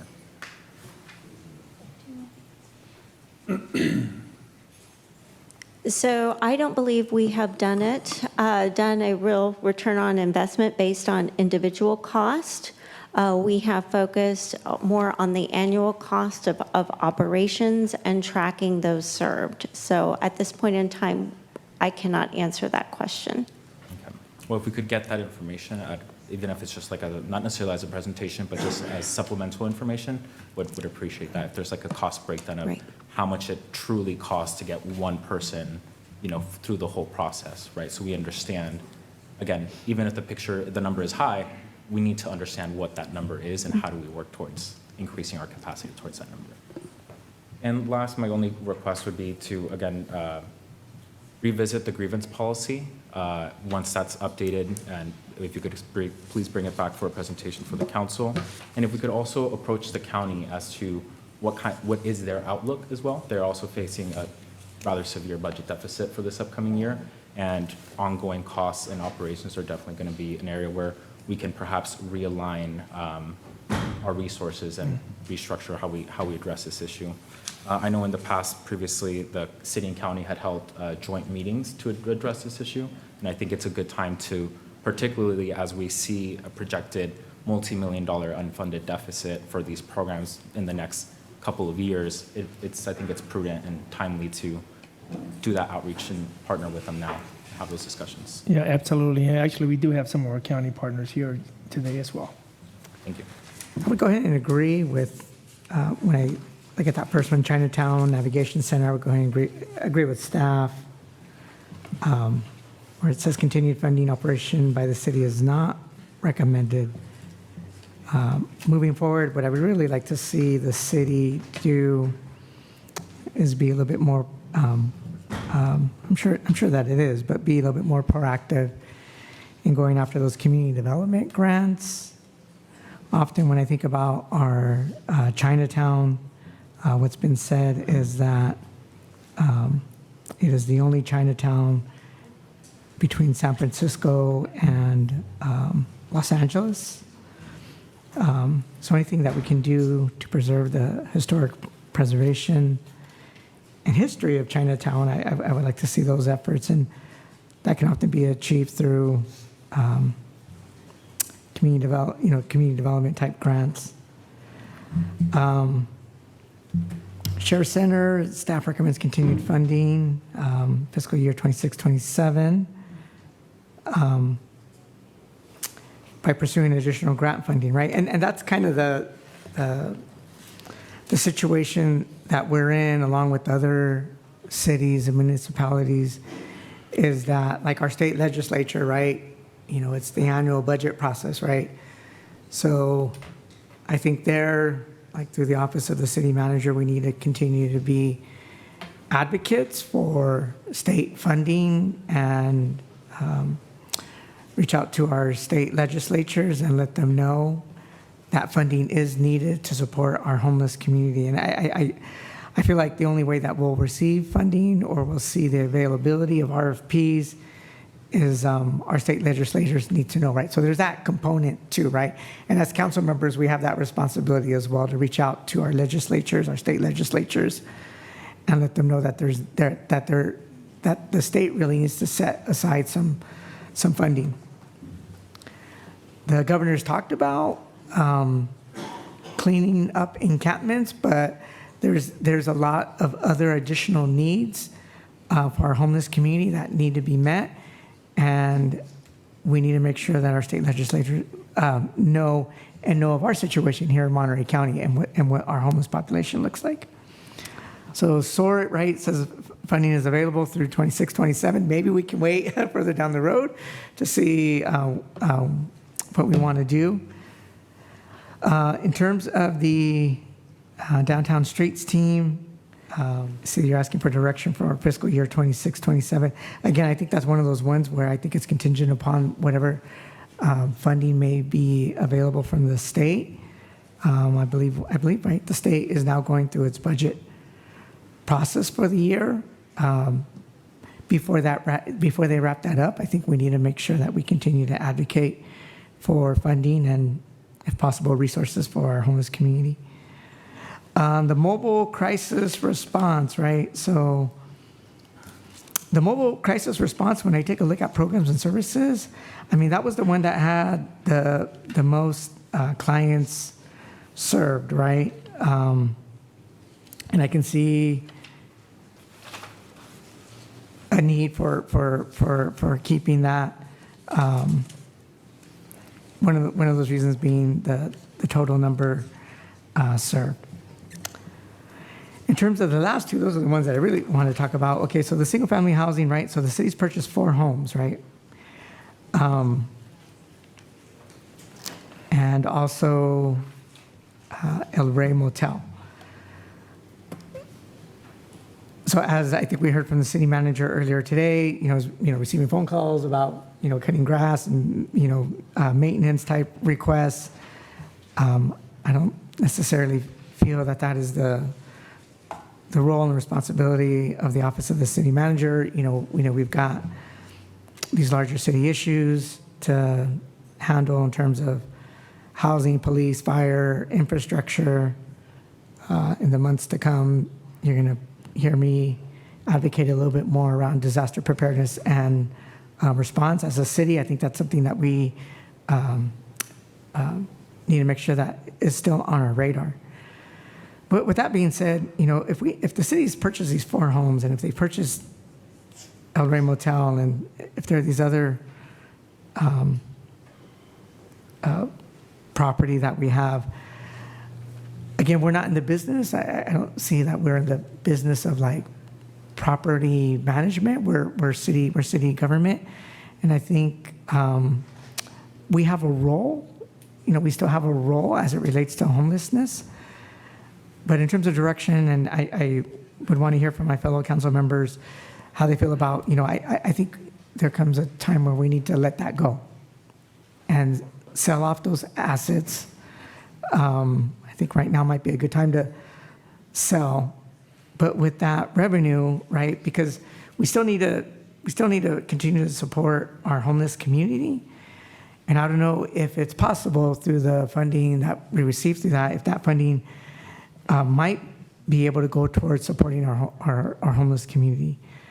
At least what I've continued to hear from the homeless community is quite often they're looking for a place to sleep, find something to eat, and to shower. And, I would ask the city, again, providing some direction to the city staff, to take a look at maybe any large size units we may have. I don't know if something along the lines of the old Orchard Supply Hardware on Davis. I mean, that building's been it's been vacant or available for quite some time. And I don't know if through that funding that we get from the sale of the homes and the motels,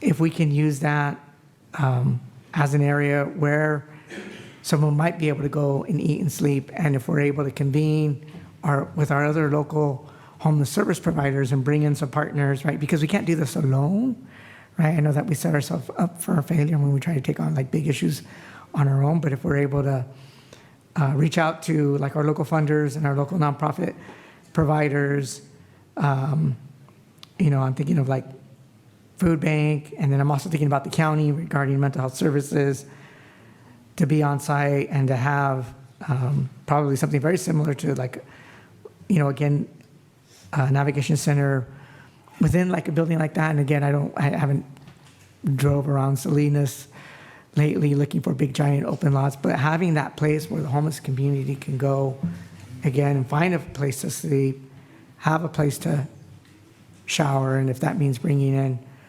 showers, and then having agencies that might be able to come in and provide food, albeit an organization like the food bank, or if we have local pantries that might be able to come out and provide some food. But I'm fine with letting go of some of this property. I know it may take some time to sell it, and with some of these other programs that we do have and that we are continuing to support, I just want to make sure that the homeless community also doesn't feel like some of these things have come to like an abrupt stop, right? So, we also need to communicate to them any one of these programs that we will need to close shop or move. How many vouchers do we have available today, like tonight? If someone was to need a voucher, somebody that's out there. Are you referring to motel vouchers? Yes, somebody that needs emergency and they're here and do we have a voucher? Motel vouchers are only handed out during weather inclement season, and weather inclement season is between November and I believe it's November to February. So at this time, we're not in weather inclement season, and so there are no motel vouchers. Right now? Right now. Okay. And when they are available, how many do we have available? So we are one of the several agencies that receives the motel vouchers, but we normally receive 10 at a time. And one of the requirements for those vouchers to be able to use them is that it has to meet the weather requirements, and there has to be no shelter bed available. I worked for public health. A lot of people know that for many years. So my question is, why are we doing, you said that we're the only city that has SORT, outreach workers working with our homeless program? That I'm in the aware of county? in Monterey County. I do believe Monterey has a housing navigator, but they have one staff. So my question is, the county provides, and we've heard, and we know, they provide all these social services. They do an excellent job. And then we have a lot of nonprofits. Community Human Services, I'm sitting on that board right now. They're doing an excellent job on that share center. I just received a report. And my question is, why are we, the city, so instead of working, well, let me rephrase that. We should be working with the county, I think, more closely, instead of the city providing those type of services, outreach. You've got a lot of agencies that are out there that are saying they're providing services in the Chinatown area. So are we, double, kind of double dipping here? Because those are the reports I'm getting. Everybody's working in Chinatown. Everybody's feeding, the churches, everyone. I even go feed, so, yeah. So I guess to answer your question, why are we involved in it? We're involved in it because during the COVID pandemic, the Community Development Department received an excess amount of COVID funding in which we funded several street outreach programs.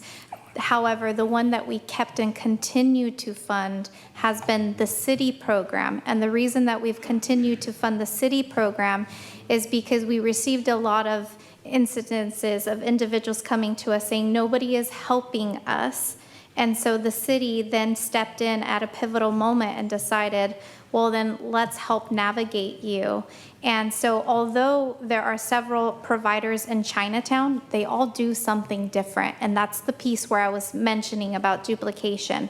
We do have a centralized location in Chinatown where there are multiple services, but they don't all provide the same thing. And if they did, we have more unhoused individuals than we do have staff in all of those nonprofits to be able to serve everybody.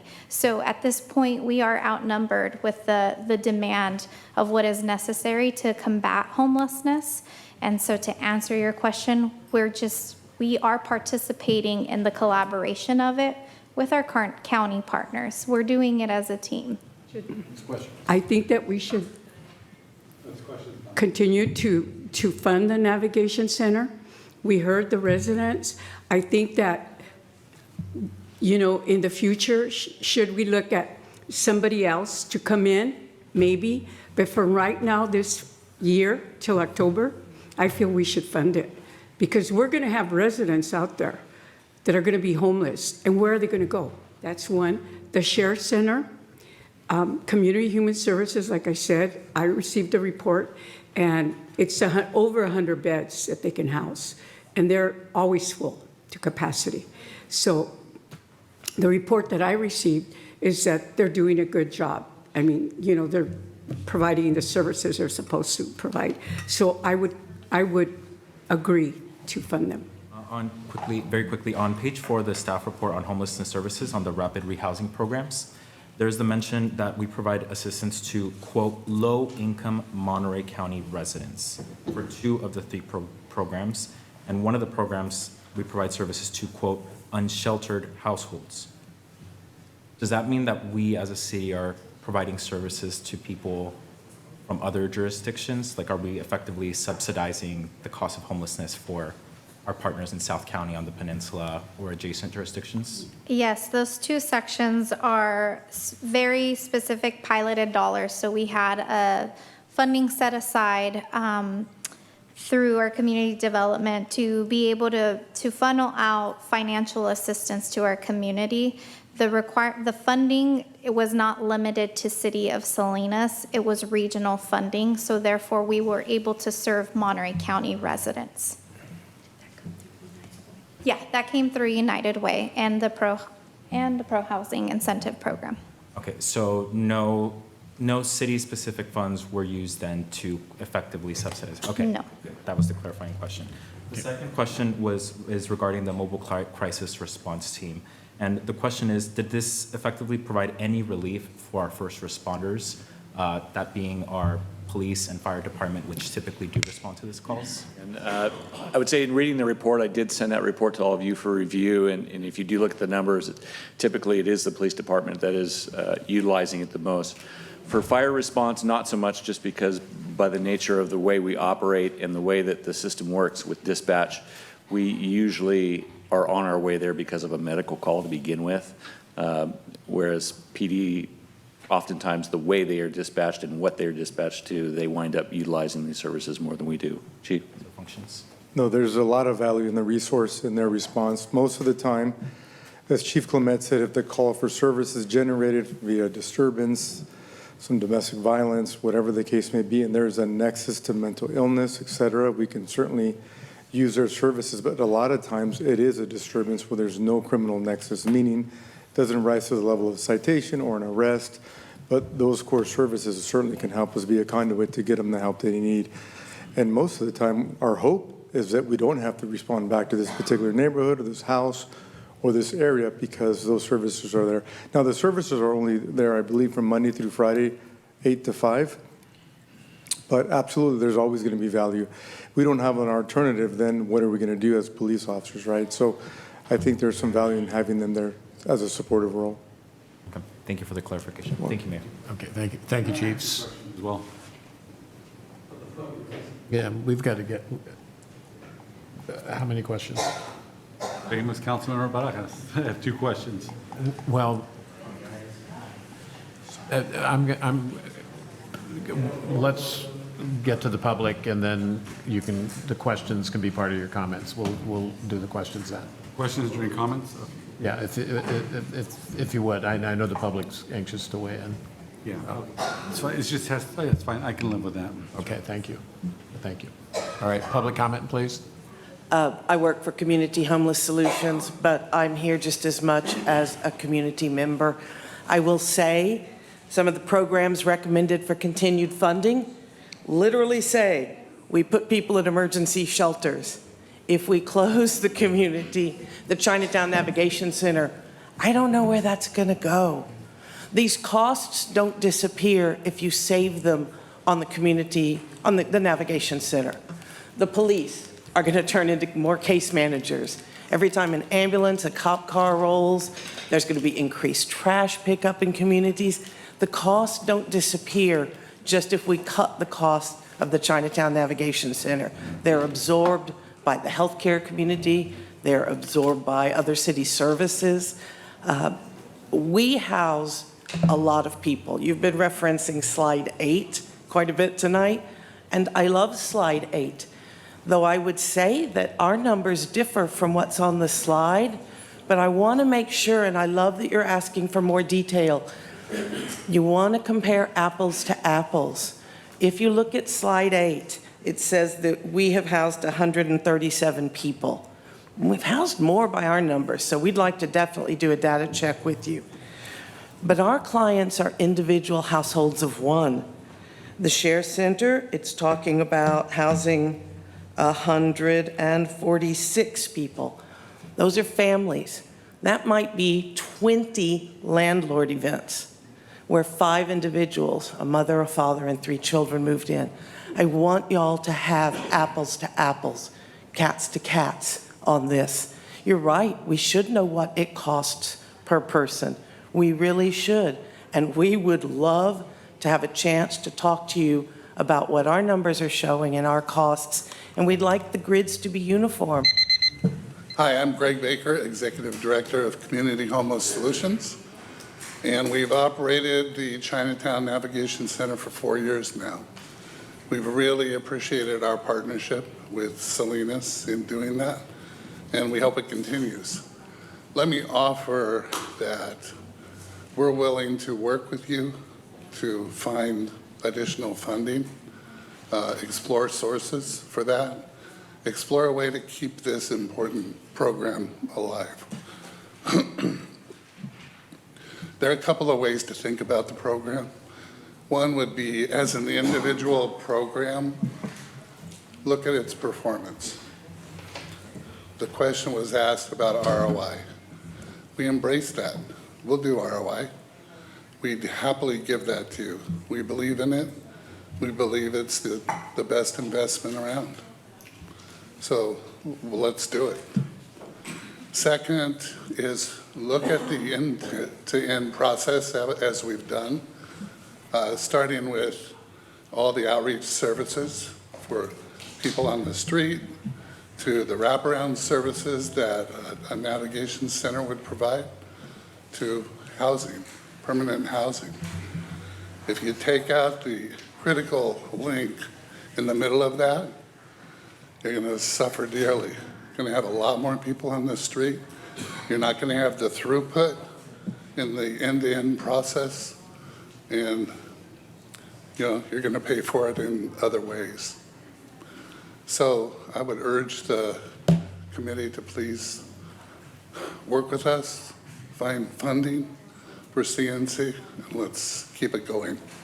Thank you. Good evening. Name is Eric Peterson. And a few decades ago, I lived in my car for 12 months. And I was fortunate. My car had a roof. My car had doors. It had windows.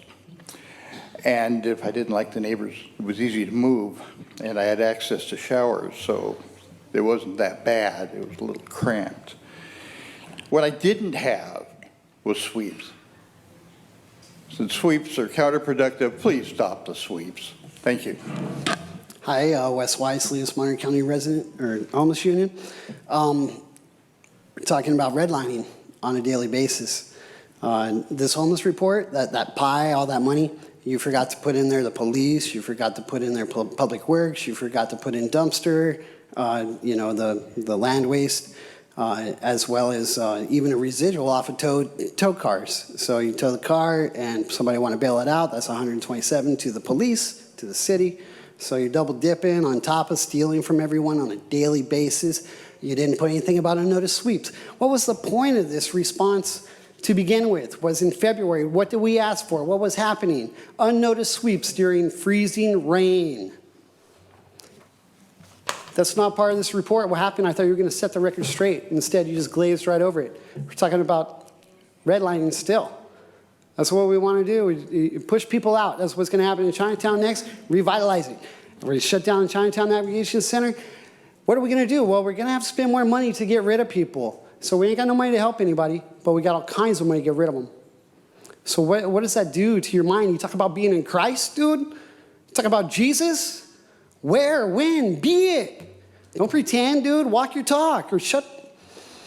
Because you're killing people, man. The way you're doing business and legislate, well, you know, I got all kinds of money to get rid of them.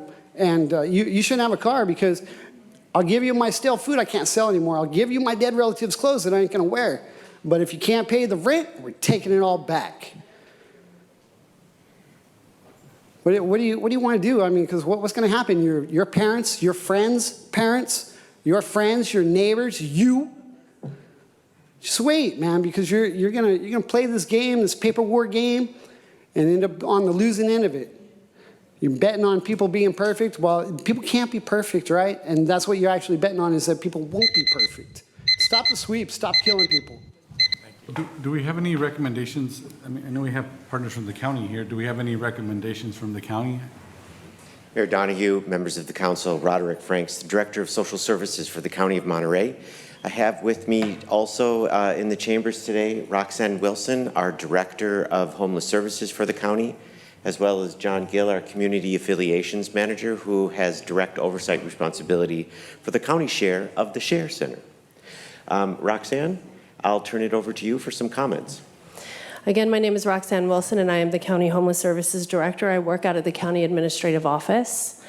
I am acutely aware of the sunset of funding from ARPA, the CARES Act, the Emergency Rental Assistance Program, and of course CDBG and Continuum of Care funding and rental assistance vouchers are also at risk on a federal level.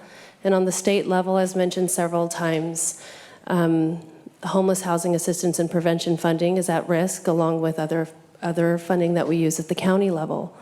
We are actually in a major situation. The entire homeless system is at risk. So I stand here today again to thank you for your careful consideration of the items before you and to offer my assistance and those of my analysts to continue to meet the need of our most vulnerable residents. But homelessness is at heart a housing problem. We have heard many times people mention that it is a mental health or substance use disorder issue. But allow me for a minute to offer some thoughts. There are around 1,200 people inside of the city of Salinas that's experiencing homelessness. If by some miracle of God, every single one of them did not have mental illness, did not have substance use disorder, made $100,000 a year, was not victims of domestic violence, does the city have 1,200 units in which we could place them right now? That's the reality. There are certainly people that the county should and does help. We have services, social services, that helps people with welfare to work, but welfare in itself is not enough money to pay for rent. The studio apartment in Monterey County is currently going for $2,000 a month or more. A landowner won't look at your application unless you make $6,000. Think about all of the people inside of our community that do not make $6,000 a month. $6,000 a month is over $80,000 a year. That's what you need to make in Monterey County in order for you to even be considered by a landlord. So this has always been a great partnership between the city and the county. I think, Mayor Donahue, you were around during the time in which there was the Share Center had come about. There was a lot of contention between the city and the county and the Continuum of Care. And all of the leaders got together to decide that enough is enough. We will put the humans first and we will figure this out. And from that came the Share Center. The Continuum of Care funded the building, and the county and the city continue to co-fund the project and work for ways for people to get out of that Share Center. But we are in a major issue, as I mentioned again. The federal vouchers are at a pause. Families need those vouchers in order for them to move into permanent housing. Right now is not a good time for us to will back services. Now is the time for us to get together and figure out how we're going to keep them alive. And I will also mention that I do recognize that it is a little confusing over whose role is it to end homelessness. And as mentioned earlier, I think it is all of our roles in some capacity. The county certainly has many programs, many funding streams that we have access to. The county also has 12 cities that we serve. And that does not include the unincorporated areas of the county. So when the city had stepped up and said, for our people, I think we can help. I appreciate that. We have been able to do more than we've ever been able to do in the history of addressing homelessness. And for a time frame, our point-in-time count was going down. Collectively, from 2017 to 2022, we saw a 29% reduction in homelessness. So yeah, it seemed a little wild for us to pursue 50%, but we thought it was totally possible. Nobody had ever really understood or grasped what would happen after the pandemic happened. And meanwhile, our population continues to grow, not just the homeless population, but the housed population too. Mental illness continues to be a real issue. I don't want to disregard that there are several people who have mental illness experiencing homelessness. That is real. And the state of California has put the county under a microscope and given us a ton of money and a lot of resource and a lot of mandates for us to build up capacity to serve those people, and we are working on that. How do you foresee us working together in order to generate more revenues to save some of these programs? So the city and the county actually work together quite a bit. City and county staff meet weekly. We were notified about the Fairview issue. The county then stepped in and found funding for us to help recover that project Home Key. We're currently exploring partnerships for encampment resolution funding applications. I hope that we will come back to the city soon with a presentation of how the county can help resolve some encampments. Especially we do have some that span over both city jurisdiction and county jurisdiction. I would love for us to partner on that. But again, that has to go through the Monterey County Board of Supervisors as well. But they are aware that I am working on partnerships with the city. And I think that this is a good time for us to really take an inventory of all of our funding, not just at the city or the county level, but in general. And I know that my board is also interested in really understanding what the impacts of the federal and state pullback of funding, I suppose, is going to look like. But we're still in that exploratory time. We don't know what if the budgets are going to pass or not. But I just want to emphasize, council member, that we are certainly working with your city staff weekly to try to find solutions to keep this system moving. Council members, John Gill, Social Services as well, and I just want to express gratitude as well to be able to be a small part of this great partnership between the city and the county, and you know, constantly working with Ms. Britton and Keisha to see how we can improve and how we can save money, and looking at different approaches on how to utilize at a maximum capacity the beds that are at the Share Center and other places that we also are funding with poverty prevention programs and homeless services. But really thankful to just be able to have a vision to make Salinas and the surrounding community a better place to live. And also invite you to take a tour at the Share Center. You know, contact me. We can take just to see what a beautiful place it is for those that have come off the streets, and being a low barrier center with the doors open. You know, we've had personal testimonies that they've told me that it's like a 5-star hotel compared to where they've been, you know, and having a warm meal and having staff. And it's not perfect. It's not perfect by any means, but we are constantly working with the agencies that run the program, you know, along with the city to make it a better place and to identify these things and to better the grievance policy and all these things aside from the funding, you know, and looking at just a number of millions of dollars, you know, anybody can be alerted like, wow, where's the money going to? But how much would be the difference in dollars if we wouldn't have these extra fundings through ARPA and ERF and so forth to be able to help these participants in these programs? So, you know, just trying to look at it through a different lens, a different scope, to be thankful for what we have and then work together to continue to work in a positive way for the community. Thank you. Sponsor right now, but the single-family homes that we purchased and the hotel, those have deed restrictions. Is that correct? So they may not have deed restrictions right now. I would have to confirm whether or not they've been recorded. But typically with single-family homes that have an affordability requirement, you're looking at a range between 20 and 30 years. For multifamily, it's usually 45 to 55 years. That is the typical deed restriction period. And those, I think Sheila alluded to, the funding for those homes came through a special grant, right? Correct. And so I mean, can we just sell that? I mean, is that just federal No, funds? no, can't we just would sell have it, to right? fulfill our grant obligations. So we could not sell them on the fair market. We would have to keep them for their intended use. And so any future purchaser would have to then abide by the original agreement of the grant for whatever period of time is required by the grant. And if we were to end the navigation center, would we have the resources or what would happen to those folks that are living there?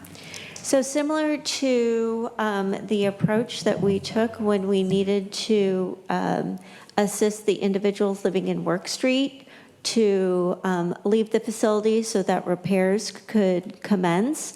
We really worked with county, we worked with a nonprofit Step Up, as well as city sort team, and we triaged, working with the COC as well, and we identified, we divided up case management, we provided housing navigation, we identified funds for multiple things, including moving cost, storing temporarily their things until they could until we could place them in the permanent facility.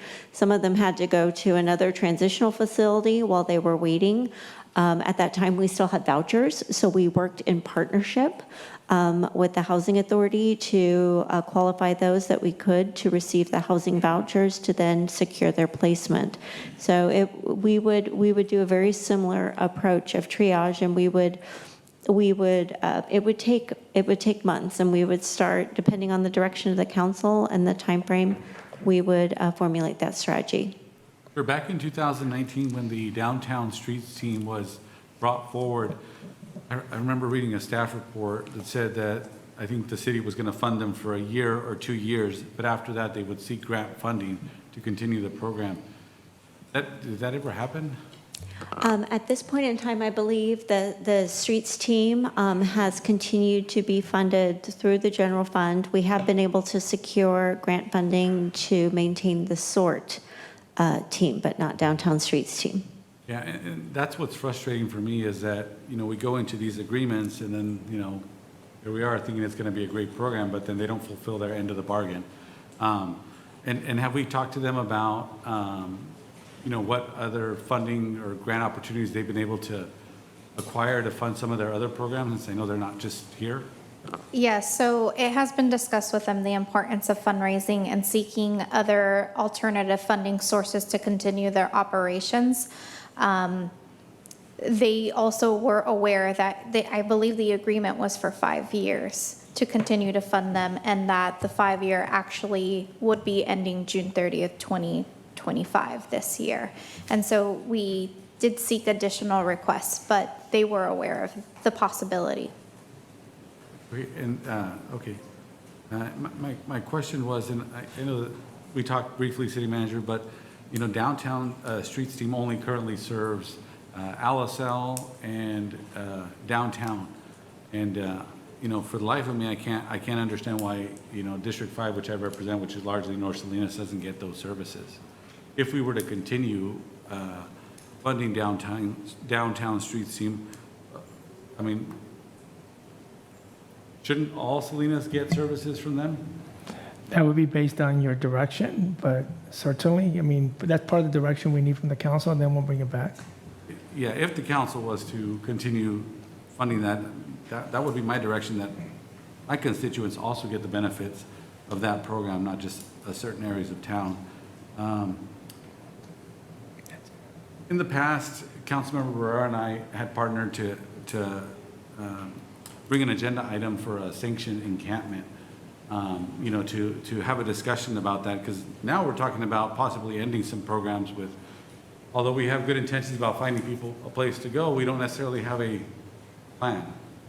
So is that something that will be coming forward as we discuss homelessness?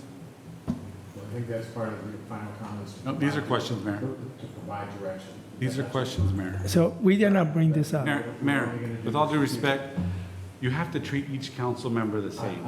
And so you constantly. You asked her a couple clarifying Yes, questions. And Mayor. And now we're trying to provide comments. Yes, well, in order to provide direction, I need my questions answered. Okay, so I'm going to respectfully request an answer to my questions. So my question is, do we have future plans to discuss tiny home villages or sanctioned encampments?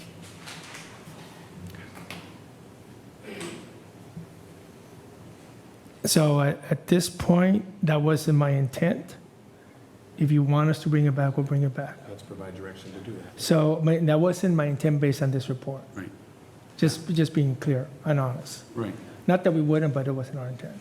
And if we hadn't received funding for the Encampment Resolution, projects like Carr Lake, I mean, we would have a large population there still, correct?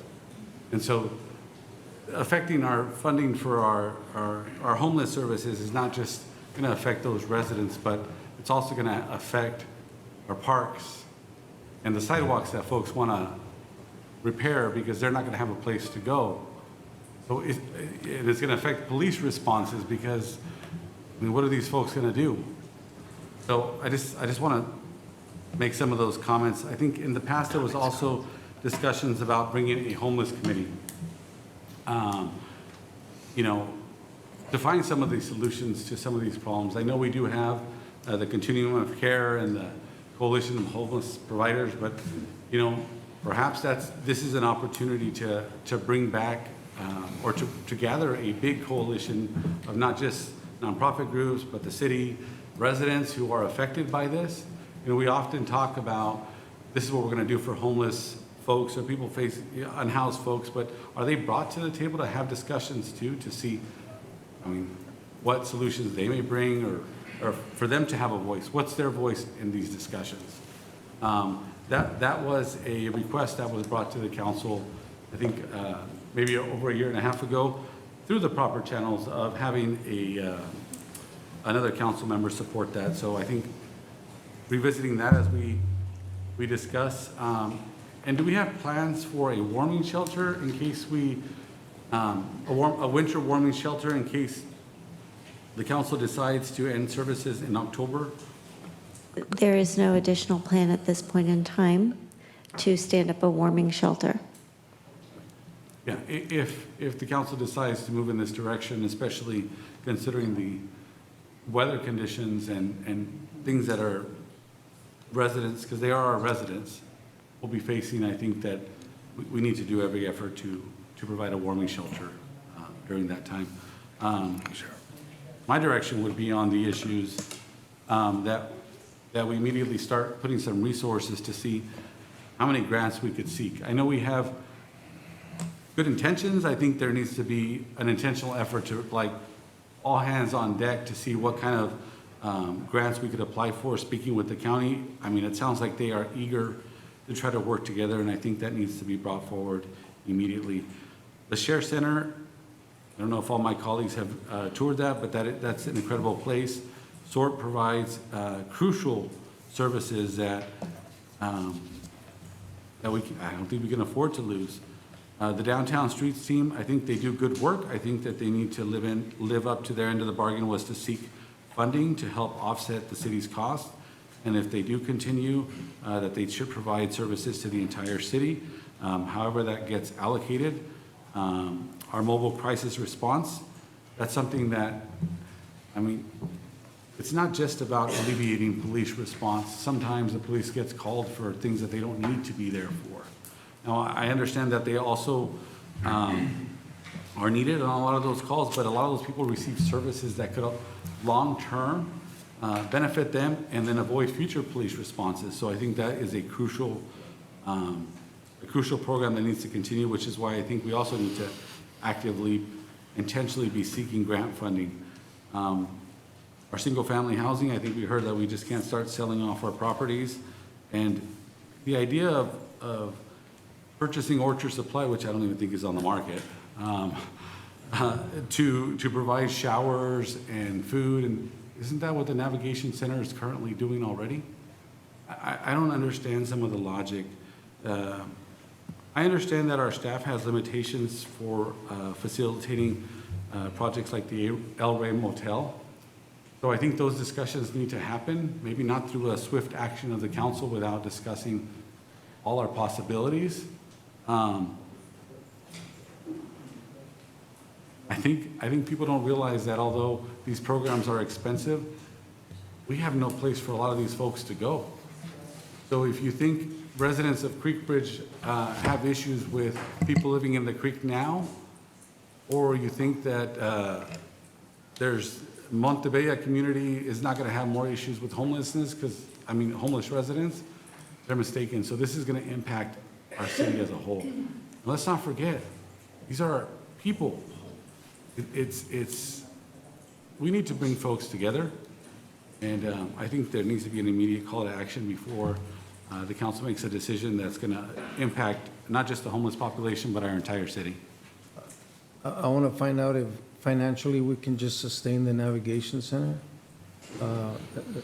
That's a critical piece, so I'm looking for some good, I know you're asking the council for direction, but I want to make the right decisions right now, and yeah, the inclement weather's coming up as well, so that makes a lot of sense.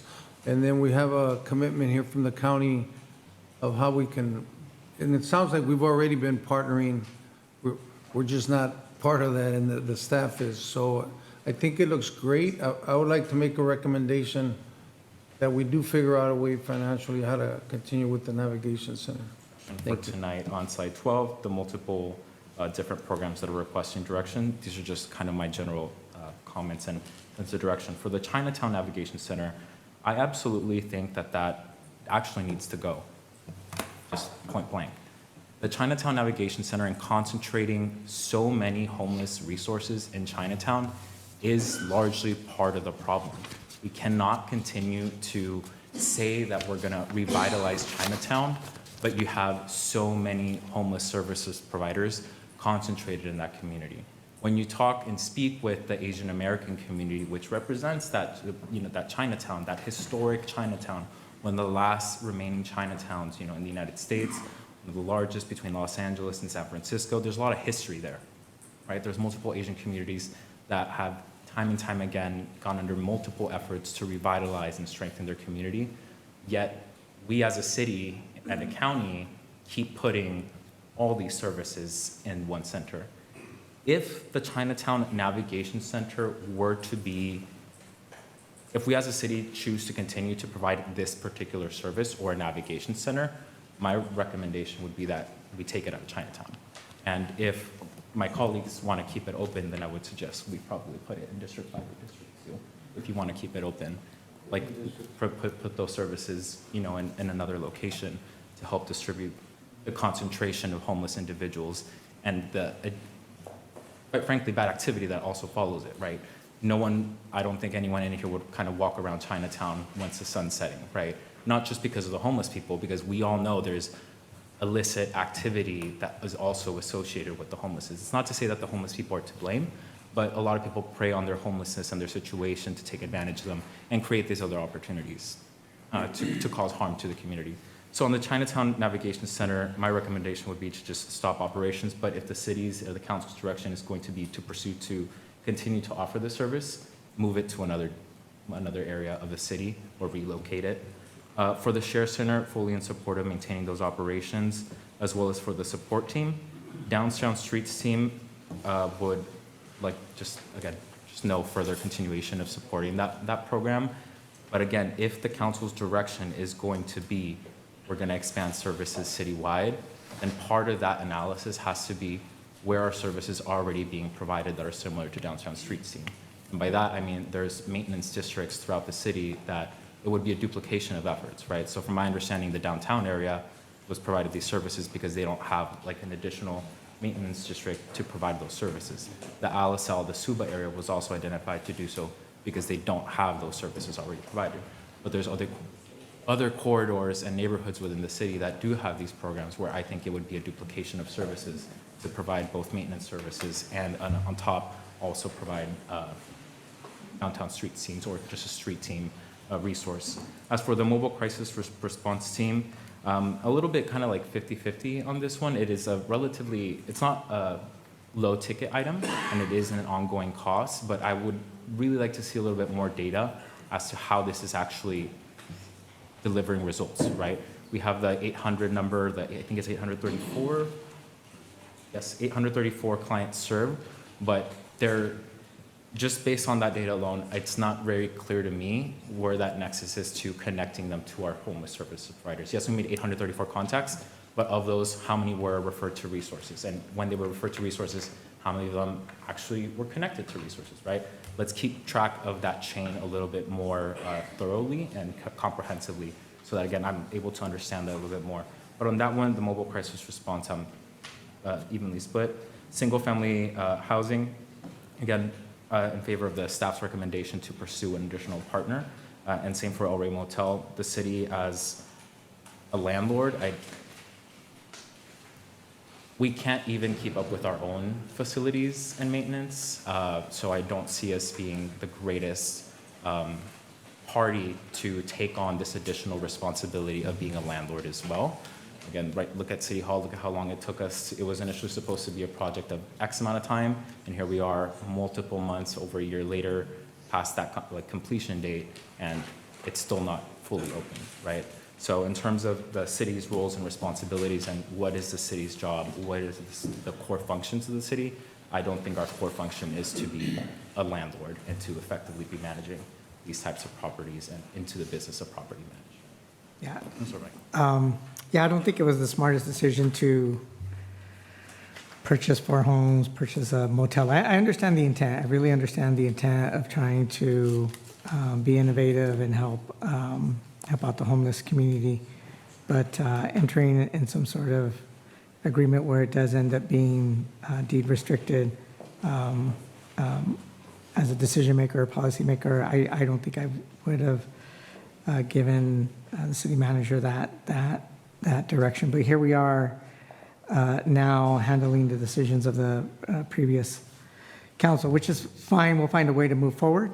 I do concur with Councilmember Barajas. I think we're not here in the business of property management. We do have a clear role and obligation to support our homeless community. And just to be clear, I was trying to see how we might be able to be creative in providing a place for people to sleep at night, maybe even have an organization come and bring and provide food, and creatively, if we're able to bring in showers so that people who are facing homelessness have a place to shower. So just want to make sure that doesn't get misconstrued. And just wanted to be clear, just as a council member, we are trying to find the resources and funding to make some of these things happen. The question now becomes, if we're looking at over 600 or 1,200 people facing homelessness, it requires resources, and there's only so much that we can do. We need to make sure that we are bringing in the right partners, and I would challenge my fellow council members to do that as well, to bring those partners together, to be realistic and figure out how do we help those, albeit if it's 10 homeless people or 1,000, we've really got to figure this out. I stated my, some of my recommendations earlier in terms of guidance, and I'll conclude my comments there. Thank you. Thank you. Okay. Well, going back to the Navigation Center, the only way, and I'm going to look at the city manager, that I would support not funding the Navigation Center is if you came back with something like Councilmember Barajas said, that we cannot displace the residents from the Navigation Center in October. I would want to fund it till October. But after that, we have to find a place for them to go to. Like I said, are we going to just have more homeless out in the street? No, we need to find a place for them. So that's what I would like to see. And the Share Center, I already commented on that I think we should fund it. Downtown street teams, I like the idea of them doing their work outside the areas, not just in the areas where they're working right now. The rapid housing, I think we have great staff that's going to find funding, grants and so forth to continue that rapid housing funding. The mobile crisis response, that's very important. So I think, the funding, the grants, looking for grants, and whatever we can do to continue to fund the mobile crisis response team. A couple of things. I'm kind of keyed in on what you said, Roxanne, that the homeless support infrastructure is at risk, and I wouldn't disagree with that at all. And I think kind of listening, what we're really kind of hearing is the end of one approach, well-intentioned. Thank you. The end of kind of one approach over the last several years, and obviously COVID was in the middle of that, and a lot of funding opportunities. And so that era, so to speak, in terms of how we function is ending. And I think what's clear, so it's at risk, and so what do we do? And and I'm kind of mindful of we didn't get our prayer at the beginning of public comment, so I'll quote Isaiah 43:19, which is kind of my favorite phrase, where he talks about, behold, now I do a new thing. We need to do a new thing, and I think Councilmember Sandoval laid out some of the framework of that. At the heart of it has to be what's developed into a strong city-county partnership in conjunction with effective nonprofits. That has to be the heart of it. I think, when the consent calendar loops back around, and I think Lisa explained there's a timing mechanism. We need to do a new thing. Everything's at risk, but the transition period's probably a little tighter than we'd all prefer. So I believe we've got to move the consent agenda forward with the idea of whatever phrase anyone likes, I'm going to hold on to. I like do a new thing, but it needs to have a sense of urgency, that we're moving quickly and convening, and then we're also going to have to think this through, because if you're us sitting up here, I always hear solve the problem. Like, well, why don't you tell me what you mean by solve? Does that mean you don't want to see it? Does that mean you don't want to see it? Be rest assured there are some services. Does that mean you want to know that there are services and back-end opportunities if you take advantage of those services, and where's my what do you want? Because that spectrum has different costs and different supports. And I think, and obviously we're sitting here representing the city of Salinas, but we're all mindful. But we live in Monterey County, we function in Monterey County, but I don't think we've ever really come up with a strong back-end solution to all of this. And that has a cost. So I think we are going to have to work to broaden stakeholder participation in getting what this consensus is. The question was asked earlier to the police chief, how many officers do we need? Well, for what? A safe city? And how do we define that? And what does that look like? So I think we're going to, and perhaps there's been a vision associated with Simone Salinas and I did, the Lead Me Home many years ago. But I think it's a new and a different conversation, particularly as you've laid out the economic impacts on this particular area. There's perhaps no area in the state that really represents the inflection point of the interdependence of a Bay Area tech-based economy meeting an ag-based economy. The strain on that is enormous, and that's going to impact this issue as well. So I think we have got to build on the foundations we have. I think we do need to buy a little time to get to, I mean, I think we fully understand if you vote to October, we're not sending a signal that, hey, October and see ya. I think we're responsible enough, conscientious enough, and concerned enough. Like, look, this is hitting pretty quickly. We need to buy a little time, and we need to have a real sense of urgency. So I think, continuing the conversation with the county, pulling together, I mean, I think one of the things we heard is the effectiveness part is good, but no matter how effective anything is, everyone's running out of money. And money has what sustained whatever effectiveness there has been. So we've really got to think through this resource issue and fast. And I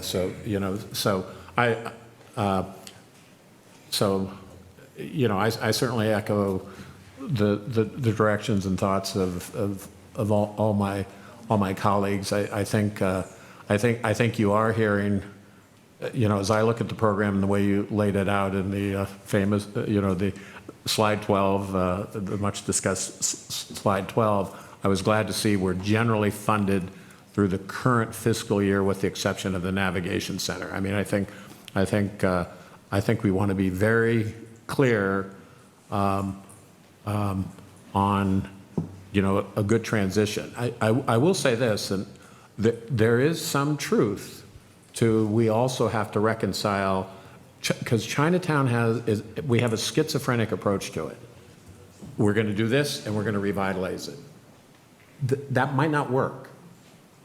And so we have to have that honest conversation as well. Now that's a completely different conversation than we're still, of course, very concerned about the Navigation Center, and I'm really pleased to hear people, tell me the price you put on, I've been clean for 30 days, I'm making progress, and I've got a game plan, and this place did it.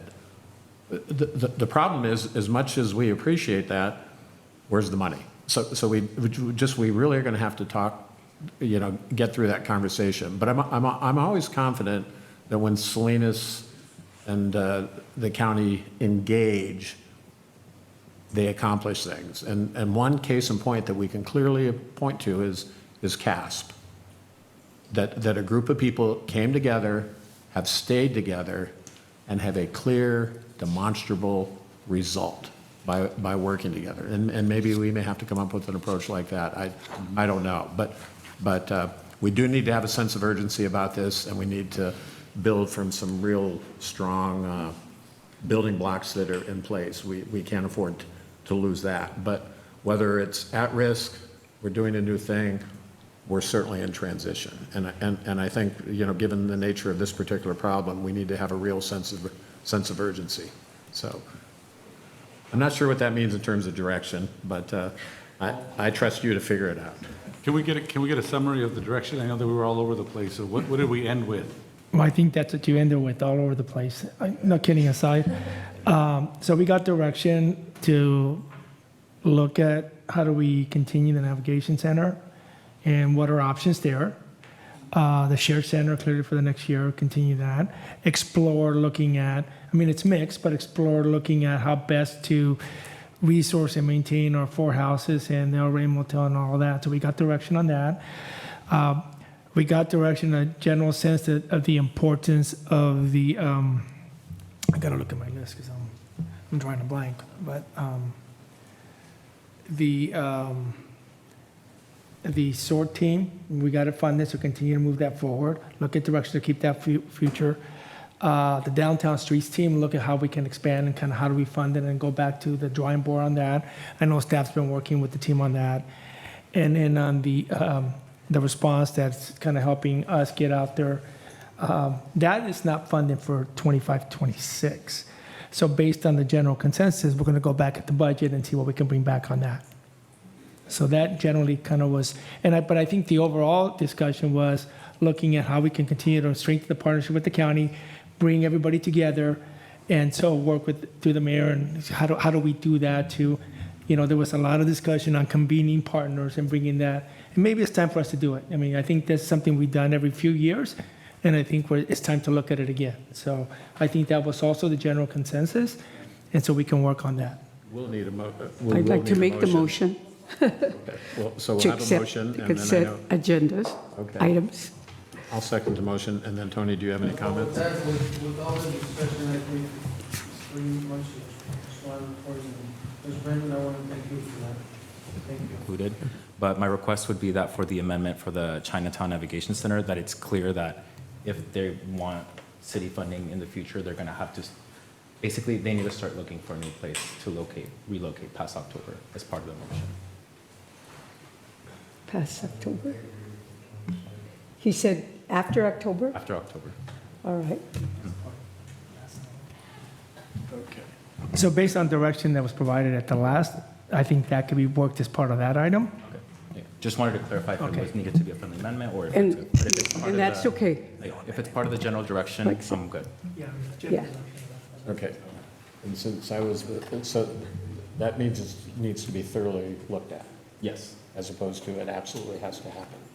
Well, for me, my request would be it absolutely has to happen, but if if the general consensus is, like, yeah, it's part of it, but it's not required past October. So to help the council, based on the last direction, I think that's well split, and you're going to have to make a decision in the future anyway, so that can come back then. Yeah, I don't think this motion rules that conversation. So I think if you're okay with it, I prefer to just let the motion roll through, and then the council Okay. can have a very thorough Yeah. conversation. on They it. were going to bring it back. Yeah, that it would come back. Okay. All right. Let's call for the question. Councilmember Barajas? Yes? Councilmember Barrera? Yes. Councilmember De La Rosa? Yes. Councilmember Salazar? Yes. Councilmember Sandoval? Yes. Mayor Donahue? Yes. Okay. Motion passed. All right, thank you.